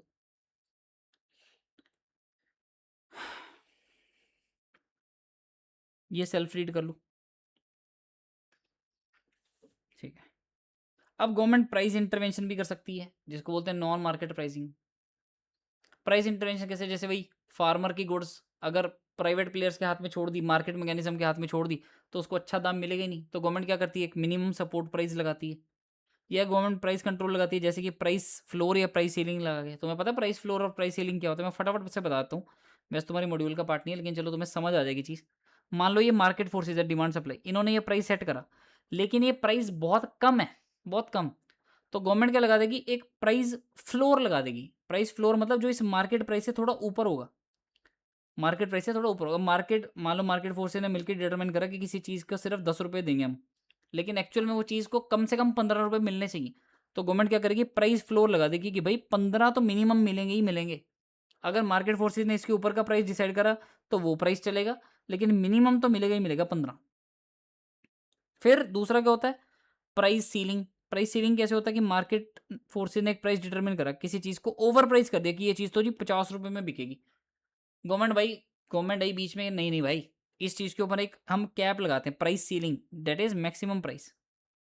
ये पीछे लिखा हुआ है प्राइस सीलिंग यानी मैक्सिमम प्राइस, कि गवर्नमेंट बोलती है कि यार मार्केट फोर्सेज ने जो प्राइस डिटरमिन करा, हम इसके नीचे का एक प्राइस बोलेंगे कि तुम बोलते हो 50 की, नहीं 30, 30 से ऊपर तो बिक ही नहीं सकती ये चीज़।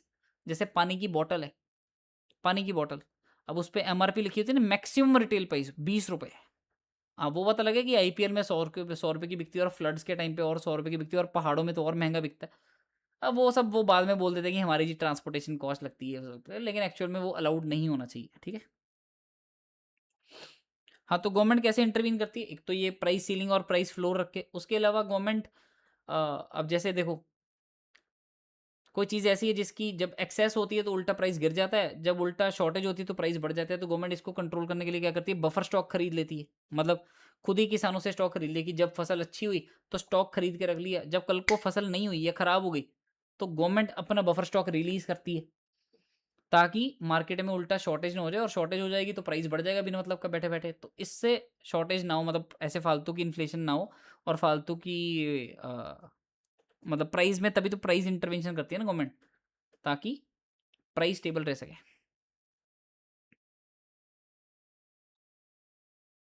इन्फॉर्मेशन फेलियर को कैसे सही कर सकती है गवर्नमेंट? अब भाई इन्फॉर्मेशन असिमेट्रिक इन्फॉर्मेशन है, किसी एक पार्टी को ज़्यादा पता है, भाई रूल्स एंड रेगुलेशन ला सकती है। जैसे तुमने देखा ना वो म्यूचुअल फंड में किसको ज़्यादा पता है? म्यूचुअल फंड वाले को, बायर को नहीं पता। तो वो क्या बोलती है एडवर्टीजमेंट में? म्यूचुअल फंड दस्तावेज जोखिमों के अधीन है। म्यूचुअल फंड निवेश बाजार जोखिमों के अधीन है। योजना से जुड़े दस्तावेजों को ध्यान से पढ़ें। योजना से जुड़े सभी दस्तावेजों को ध्यान से पढ़ें। क्यों बुलवाती है सरकार वो एडवर्टीजमेंट में? ताकि भाई जिसको नहीं पता उसको सरकार अवेयर कर सके कि भाई देख ले, अपने कॉस्ट पे खरीदियो जो खरीदना है। समझे बात? या जैसे ये देखो, सिगरेट के ऊपर लेबल लगवा दी कि भाई मुकेश जो है उसको कैंसर हो गया था। हर हर मूवी के पहले चलता है, consumption is injurious to health, drinking alcohol is injurious to health. ये सब चीज़ें क्यों चलती हैं? ताकि गवर्नमेंट इन्फॉर्मेशन दे सके। अब कोई हो सकता है ना जिसको नहीं पता कि भाई चीज़ों से नुकसान होता है, उसको इन्फॉर्मेशन पहुंच सके। कोई चीज, कोई बंदे को नहीं पता कि म्यूचुअल फंड निवेश बाजार में रिस्क है, तो उसको दे सके। अब हो सकता है ना एडवर्टीजमेंट में तो वो बोलते हैं कि भाई हम तो 20% रिटर्न देंगे, लेकिन जिसको नहीं पता, अब उसको नहीं पता ना कि भाई कल को पैसा डूबेगा तो डूबेगा भी तो सही। ये बात है। तो मैंडेटरी डिस्क्लोजर दे दिया। अब जो भी नए स्टॉक है जिन्होंने आईपीओ लाना होता है, उनको पहले प्रोस्पेक्टस इशू करना पड़ता है कि भाई हम कंपनी, एज अ कंपनी हम क्या काम करते हैं, हमारे पिछले सालों के फाइनेंशियल्स क्या हैं, है ना, हमें क्यों पैसा चाहिए, हम किस चीज़ के लिए पैसा लगाएंगे। ये सब चीज़ें सेबी मेक श्योर करती है कि अगर कोई कंपनी ने आईपीओ इशू करना है, आईपीओ मतलब इनिशियल पब्लिक ऑफर, मतलब पैसा उठाना मार्केट से पहली बार अपने शेयर्स इशू करके, तो उसको पूरा बताना पड़ता है कि कहाँ पे पैसा लगेगा, किस चीज़ के लिए पैसा उठा रहे हैं, ये सब बताना पड़ता है।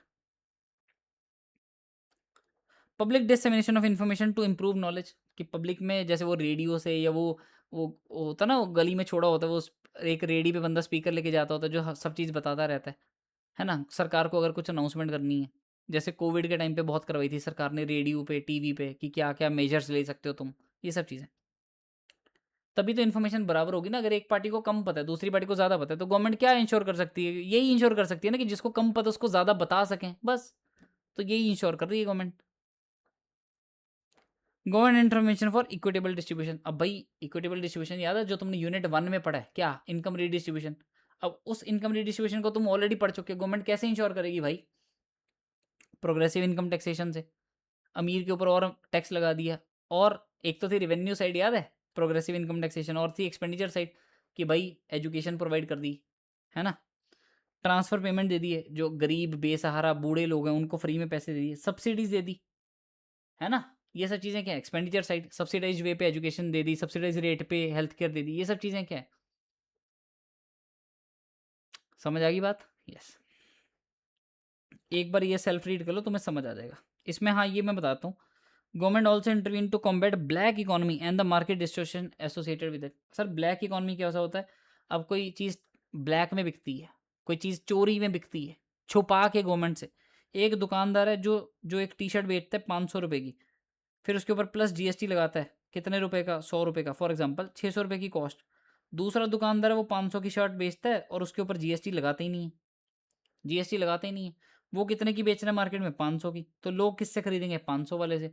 अब इससे क्या होगा? जो ऑनेस्ट बंदा है उसकी उल्टा दुकान बंद हो रही है, और जो चालाक बंदा है, जो चोरी वाला बंदा है, टैक्स इवेजन जो कर रहा है, उसकी बिक रही है। अब इसमें मार्केट में दरार आएगी, क्योंकि एक्चुअल में जो चीज़ 600 की बिकनी चाहिए वो 500 की बिक रही है मार्केट में, कच्चे में, ब्लैक में बिक रही है। तो गवर्नमेंट को इस चीज़ में भी इंटरवीन करना पड़ता है, ताकि वो ब्लैक इकॉनमी, जो ब्लैक मार्केट है, उससे जो मार्केट डिस्टॉर्शन डिस्टॉर्शन होती है, टूटना, जो मार्केट टूट जाती है, जो बिखर जाती है, जैसे वो बोलते हैं ना, जिसको बोलते हैं ना रेट तोड़ना, वो रेट तोड़ना वगैरह जो होता है वो गवर्नमेंट इंटरवीन करती है, ताकि ये चीज़ें ना हो सके, अच्छा फेयर कंपटीशन बना रहे।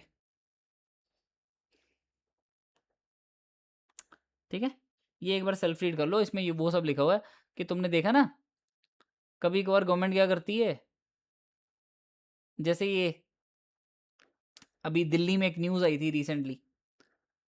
दिल्ली में बीजेपी की सरकार, रेखा गुप्ता सीएम है, ठीक है, तो उन्होंने क्या करा, साइकिल बांटे लड़कियों को, ताकि भाई गर्ल चाइल्ड एजुकेशन प्रमोट हो सके, है ना, लड़कियों को ट्रांसपोर्टेशन ईजी हो सके। ठीक है, वेरी गुड, ओके।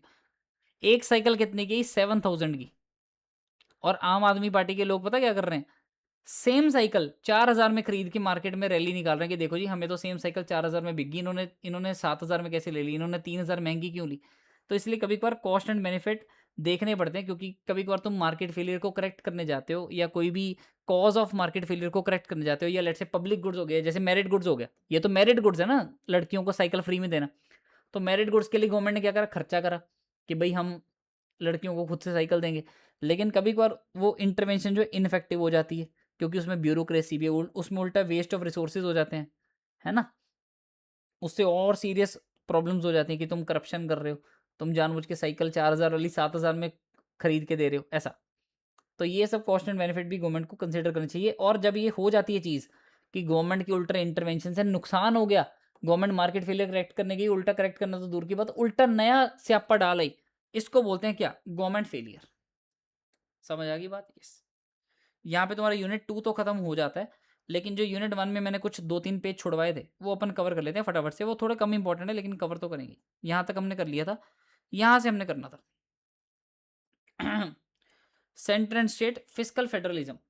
भाई इंडिया का यूनिक फेडरल स्ट्रक्चर है, मतलब इंडिया में सेंटर भी है, मतलब केंद्रीय सरकार, और राज्य सरकार, स्टेट गवर्नमेंट भी है, सेंट्रल गवर्नमेंट भी है, स्टेट गवर्नमेंट भी है। सेंटर जो है पूरा इंडिया चलाती है, स्टेट जो अपनी अपनी रिस्पेक्टिव स्टेट चलाती है, ठीक है।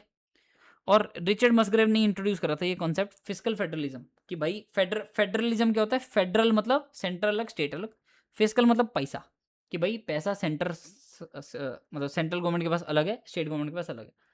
तो वही जैसे मैंने ऑलरेडी बता दिया, मसग्रेव के अकॉर्डिंग जो फर्स्ट फंक्शन है, तुम्हारे 3 फंक्शन है ना, कौन से, एलोकेशन, रीडिस्ट्रीब्यूशन और मैक्रो इकोनॉमिक स्टेबिलिटी। जो एलोकेशन फंक्शन है वो किसको देखना चाहिए, state government and local government को। और जो बाकी 2 फंक्शन है वो किसको देखने चाहिए, सेंट्रल गवर्नमेंट को। अब इंडिया में 2 सरकारें हैं, सेंट्रल गवर्नमेंट, स्टेट गवर्नमेंट, तो उनमें पावर भी बांटी हुई हैं। जो सेंटर है वो डिफेंस देखती है, फॉरेन अफेयर्स देखती है, करेंसी, रेलवेज, इनमें ये सब काम बांटे हुए हैं। स्टेट जो है वो हेल्थ, एजुकेशन, एग्रीकल्चर देखती है। लोकल बॉडी जो है वो वाटर सप्लाई, सैनिटेशन, ये सब चीज़ें देखती हैं। तुम्हारे कॉन्स्टिट्यूशन में एक आर्टिकल 246 है, उसमें लेजिस्लेटिव ने पावर बांटी हुई है, कॉन्स्टिट्यूशन ने ना पावर बांटी हुई है कि भाई उसमें ना इसके शेड्यूल 7 में 3 लिस्ट हैं, union list, state list, concurrent list. Union list में वो सब चीज़ें, वो सब मैटर्स हैं जिसके ऊपर लॉ बनाने की पावर या डिसीजन लेने की पावर किसके पास है, सिर्फ यूनियन के पास। यूनियन मतलब सेंट्रल गवर्नमेंट। फिर स्टेट लिस्ट में सिर्फ स्टेट के पास, और कंकरेंट में बोथ। कंकरेंट मतलब दोनों साथ में बना सकते हैं, कंकरेंट, ठीक है। अगर कंकरेंट में कोई इशू आ गया, कोई कंफ्लिक्ट आ गया, तो पार्लियामेंट का लॉ प्रिवेल करेगा, मतलब सेंटर का, पार्लियामेंट मतलब यूनियन मतलब सेंटर, सेंट्रल गवर्नमेंट, ठीक है। अब टैक्स की पावर भी बांटी हुई है भाई, कुछ टैक्स जो है सेंटर लगा सकती है, कुछ टैक्स स्टेट लगा सकती है, जैसे जीएसटी दोनों साथ में लगाते हैं। तो इसलिए जो सेंट्रल जीएसटी है, सीजीएसटी, वो सेंटर के पास जाता है, जो स्टेट जीएसटी है वो स्टेट के पास जाता है, रिस्पेक्टिव स्टेट के पास, ठीक है। लेकिन और भी तो टैक्सेस हैं, इनकम टैक्स हो गया, ये सेंटर के पास जाता है। कस्टम ड्यूटी सेंटर के पास जाती हैं, यूनियन एक्साइज ड्यूटी सेंटर के पास जाती हैं। सिक्योरिटी ट्रांजैक्शन टैक्स जो हर शेयर्स वगैरह की सेल परचेज पे लगता है, एफ एंड ओ पे लगता है, वो किसके पास जाता है, सेंटर के पास। तभी तो निर्मला सीतारमन आराम से बढ़ा रही है बैठ के। लेकिन मेजर स्टेट टैक्सेस ये हैं, ये सिर्फ सेल्फ रीड कर लो, ठीक है, रीड जरूर करना हर एक चीज़। अब मेन बात क्या है कि अगर कोई चीज़ यूनियन के अंडर आती है, मतलब कोई यूनियन की प्रॉपर्टी है, उसके ऊपर स्टेट टैक्स नहीं लगाती, और कोई चीज़ जो स्टेट की प्रॉपर्टी है, स्टेट का इनकम है, उसके ऊपर सेंट्रल टैक्सेशन नहीं लगती। वैसे कॉमन सेंस पता होना चाहिए।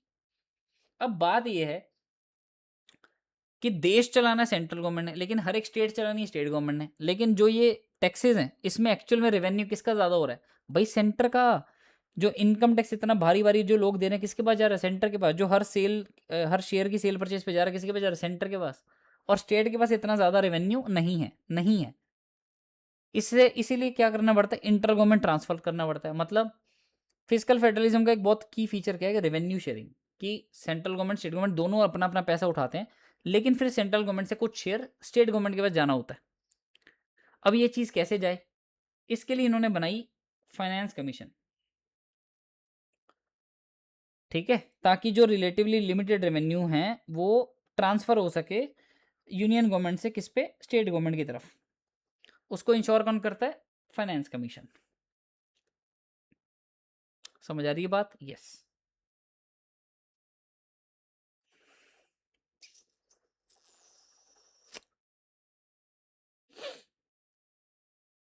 फाइनेंस कमीशन एक कॉन्स्टिट्यूट के द्वारा बनाई गई बॉडी है, जिसका काम क्या है, जिसके यहाँ पे नीचे फंक्शंस लिखे हुए हैं, ठीक है, जिसका क्या क्या काम है, ठीक है। एक तो ये इंपॉर्टेंट रोल इसका यही है कि फिजिकल फेडरलिज्म बना रहे। फिजिकल मतलब वही पैसे का लेन देन, और फेडरलिज्म मतलब यूनियन और सेंटर के बीच में, यूनियन और स्टेट के बीच में, सॉरी। तो ये क्या करती है फंक्शन, इसके फंक्शन क्या क्या है भाई? एक तो जो नेट प्रोसीड्स आई हैं ऑफ टैक्सेस, मतलब सेंटर के पास 100 रुपये आ गए, स्टेट के पास 60 रुपये आ गए, तो जो ऊपर वाले जो एक्स्ट्रा 40 हैं उसको बांटना, या इनफैक्ट 100 को बांटना स्टेट्स में कि किसको कितना मिलना चाहिए। उसके अलावा determine the principles and quantums of grant and aid to states. अब भाई उस चीज़ के सिद्धांत भी बनाना कि अगर मान लो जैसे असम है, उधर फ्लड आ गए तो उसको ज़्यादा पैसे मिलने चाहिए। मान लो कोई ऐसी स्टेट है जिसमें सब कुछ ऑलरेडी बढ़िया चलो, उसका स्टेट गवर्नमेंट का अपना रेवेन्यू बहुत है, तो उसको कम पैसा मिलना चाहिए सेंटर से। तो ये सब चीज़ें डिटरमाइन करना। Recommending measures to augment the consolidated fund of state. Consolidated fund of state and consolidated fund of India दो अलग चीज़ होती हैं। एक है CFI, consolidated fund of India. इसमें पूरे देश का मतलब सेंट्रल गवर्नमेंट का बेसिकली जितना भी रेवेन्यू है वो इसमें आता है, और जितना भी खर्चा वो इसमें से जाता है। सेम चीज़ है CFS, हर एक स्टेट का जितना भी रेवेन्यू आता है वो इसमें आता है, जितना जाता खर्चा वो इसमें से जाता है। तो ये मेजर्स रेकमेंड करती है कि कैसे consolidated fund of a state को बढ़ाया जाए, ताकि उसमें से जो रिसोर्सेज हैं वो पंचायत और म्यूनिसिपल मतलब लोकल गवर्नमेंट को पहुंच सकें। फिर ये प्रेसिडेंट को भी एडवाइस देती है कि matter relating to sound public finance, कि कैसे हम पब्लिक फाइनेंस को बेटर कर सकते हैं। तो इस ये बेसिकली फाइनेंस कमीशन जो है इसका बहुत बड़ा रोल है। ये नीचे बिल्कुल लोकल गवर्नमेंट पे भी फोकस करती है कि कैसे पंचायत म्यूनिसपैलिटी तक पैसा पहुंचे, और प्रेसिडेंट को भी एडवाइस देती है। तो इसका बेसिकली रोल दोनों तरफ है, वर्टिकल भी हॉरिजॉन्टल। देखो सेंट्रल गवर्नमेंट ऊपर है, उसके नीचे क्या है, स्टेट्स बहुत सारी। ठीक है, ये क्या है, पंजाब, हरियाणा, है ना, हिमाचल, जो भी है, राजस्थान, दिल्ली। ठीक है, एक तो इसका काम क्या है, ये इंश्योर करना कि सेंट्रल गवर्नमेंट से नीचे बांटा जाए, इसको बोलते हैं vertical equity. Vertical equity determining the share of states in the revenue collected by centre, जो सेंटर ने पैसा कमाया उसका स्टेट को हिस्सा मिल सके। और जो स्टेट आपस में हैं, पंजाब, हरियाणा, राजस्थान, ये वो, इनमें आपस में क्या रेशो रखनी है वो भी इसने डिटरमाइन करना है। वो क्या, हॉरिजॉन्टल इक्विटी। इक्विटी मतलब वही बराबर बराबरी सी बनी रहे, कि मान लो पंजाब गवर्नमेंट ने कमाए, फॉर एग्जांपल पंजाब की स्टेट गवर्नमेंट ने कमाए 100 करोड़, हरियाणा की स्टेट गवर्नमेंट ने कमाए 120 करोड़, तो लाजमी सी बात है ना, जो सेंट्रल गवर्नमेंट में से हिस्सा मिलेगा उसमें से वो देखेगी कि यार पंजाब गवर्नमेंट को हो सकता है थोड़ा ज़्यादा हिस्सा चाहिए हो, ऐसा। तो उसको वर्टिकल इक्विटी भी रखनी है कि सेंटर के पास भी अच्छा खासा पैसा रहे, स्टेट्स के पास भी अच्छा खासा पैसा रहे। तो ये होगी वर्टिकल इक्विटी, कि ऊपर भी पैसा अच्छा खासा रहे बराबर सा, नीचे भी पैसा बराबर सा रहे। और फिर हॉरिजॉन्टल इक्विटी की जो स्टेट्स में आपस में बांटना है, उनके पास भी हर एक स्टेट के पास थोड़ा थोड़ा बराबर बराबर पैसा रहे। ऑफ कोर्स वो सब चीज़ें डिटरमिन कैसे होती हैं कि भाई उस स्टेट का एरिया कितना है, उस स्टेट में पॉपुलेशन कितनी है 2011 के सेंसस के हिसाब से, उस स्टेट में डेमोग्राफिक परफॉर्मेंस क्या है, मतलब जिस स्टेट ने अपनी पॉपुलेशन कंट्रोल कर ली, जैसे साउथ वालों ने बहुत कंट्रोल कर दी और नॉर्थ वालों ने अंधी खासी पॉपुलेशन बढ़ा रखी है, तो साउथ वालों ने जैसे पॉपुलेशन मेंटेन कर ली तो उनको ज़्यादा पैसा मिलना चाहिए। अगर वहाँ पे फॉरेस्ट और इकोलॉजी ज़्यादा है तो वहाँ पे पैसा ज़्यादा मिलना चाहिए। अगर वहाँ से उस वो पर्टिकुलर स्टेट टैक्स रेवेन्यू ज़्यादा कमा रही है तो उस हिसाब से उसको पैसा कम ज़्यादा मिलना चाहिए। ये सब चीज़ें क्या है, क्राइटेरिया है कि अगर हमें स्टेट्स में पैसा बांटना है तो क्या क्या देख के बांटना है। ओ, तो फाइनेंस कमीशन का जो 15th मीटिंग हुई थी या 15th जो प्लानिंग बनी थी, उसमें उन्होंने ये डिटरमिन करा था कि जो सेंट्रल टैक्सेस में जो हिस्सा है, मतलब जो वर्टिकली हमें बांटना है, मतलब सेंटर ने जितना कमाया उसमें से हमने जितना स्टेट्स को देना है ओवरऑल, वो हमें कितना देना है, 41%। मतलब मान लो सेंटर ने इनकम टैक्स कमाया 100 रुपये, तो उसमें से 41 रुपीज़ स्टेट को जाएंगे। 2021 से लेकर 26 तक की ये वो है, जो मीटिंग हुई थी उसमें ये प्लान हुआ था 15th फाइनेंस कमीशन में। ठीक है।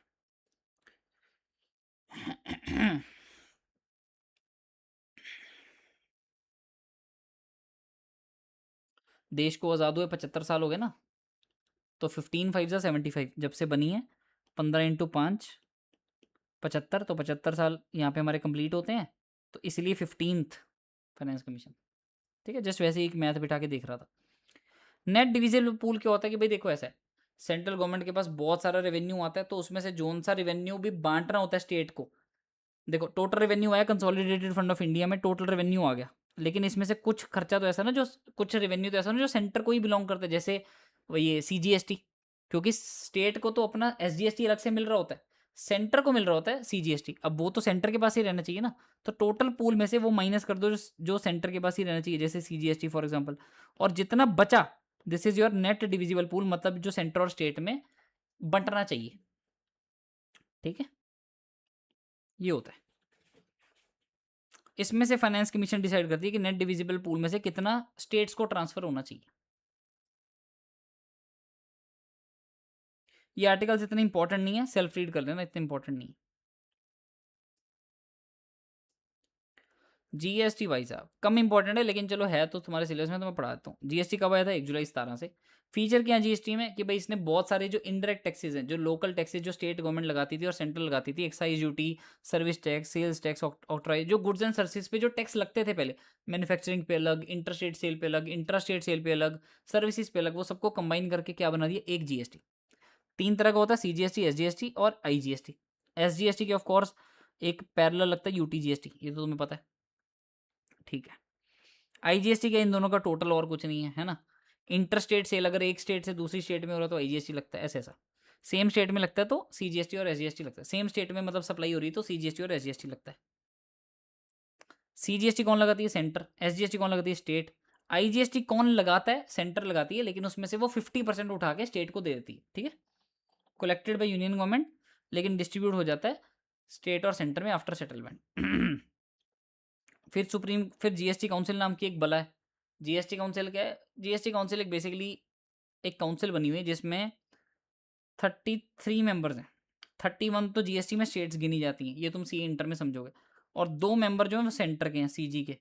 एक हमारी निर्मला सीतारमन जी, और एक उसका जो जूनियर लगा लो। ठीक है, ये 33 लोग मिलते हैं, इससे जीएसटी काउंसिल बनती है। ये लोग रेकमेंड करते हैं कि कैसे हमें जीएसटी लॉ में क्या क्या चेंजेस लाने चाहिए। सुप्रीम कोर्ट ने बोला है कि भाई इनकी जो रिकमेंडेशन है ना, वो लीगली बाइंडिंग नहीं है, ये सिर्फ रेकमेंड करते हैं, सरकार के ऊपर उसको मानना कि नहीं मानना। ठीक है, जीएसटी काउंसिल सिर्फ रेकमेंड करेगा, सेंट्रल गवर्नमेंट के ऊपर है कि उन्होंने मानना कि नहीं मानना। ठीक है, जीएसटी लॉ में ऑफ कोर्स सेंटर और स्टेट के पास साइमल्टेनियस पावर है जीएसटी लॉ बनाने की।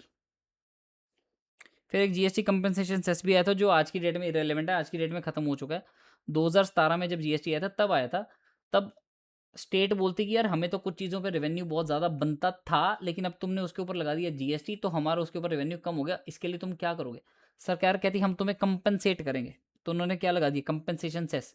जैसे पहले क्या होता था? व्हीकल टैक्स लगता था, है ना, व्हीकल टैक्स वगैरह, है ना। कुछ चीज़ें तो चलो अभी भी लगती है, स्टैम्प ड्यूटी प्रॉपर्टी पे, व्हीकल टैक्स भी अभी भी लगता है, लेकिन कुछ चीज़ों पे बेसिकली स्टेट के पास ज़्यादा रेवेन्यू था।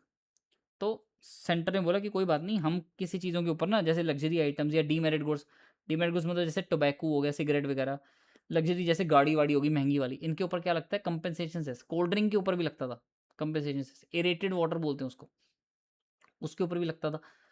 तो सरकार ने क्या करा? उसके ऊपर कंपनसेशन दिलवाई, और वो सीधा स्टेट के पास जाती थी, लेकिन वो पहले आई थी 5 साल के लिए, मतलब 31 मार्च 2022 तक। फिर एक्सटेंड हो गई थी 31 मार्च 2026 तक। अब लेकिन आज की डेट में वो खत्म हो चुकी है।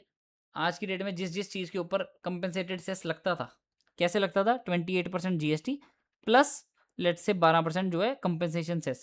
अब उन्होंने क्या कर दिया? कंपनसेशन सेस हटा दिया, और जिस चीज़ के ऊपर ये चीज़ लगती थी उस चीज़ के ऊपर सीधा 40% जीएसटी रेट लगा दिया। तो आज की डेट में कोल्ड ड्रिंक के ऊपर और कुछ गाड़ियों के ऊपर, महंगी गाड़ियों के ऊपर 40% जीएसटी लगता है। ये तुम सेल्फ पढ़ लो, मैं ऑलरेडी पढ़ा चुका हूँ, और ये भी सिंपल इंग्लिश लिखी हुई है, तुम सेल्फ पढ़ लो। ठीक है, तुम्हें समझ आ जाएगा, इतना इंपॉर्टेंट नहीं है। ठीक है, समझ आ जाएगा जेन्युइनली पढ़ के। ठीक है, ठीक है, बस यहाँ पे होता है तुम्हारा पूरा चैप्टर 7 का यूनिट 1 एंड यूनिट 2 कंप्लीट। मिलते हैं नेक्स्ट वीडियो में, जिसमें हम पढ़ेंगे unit 3 and unit 4। All the best, bye bye.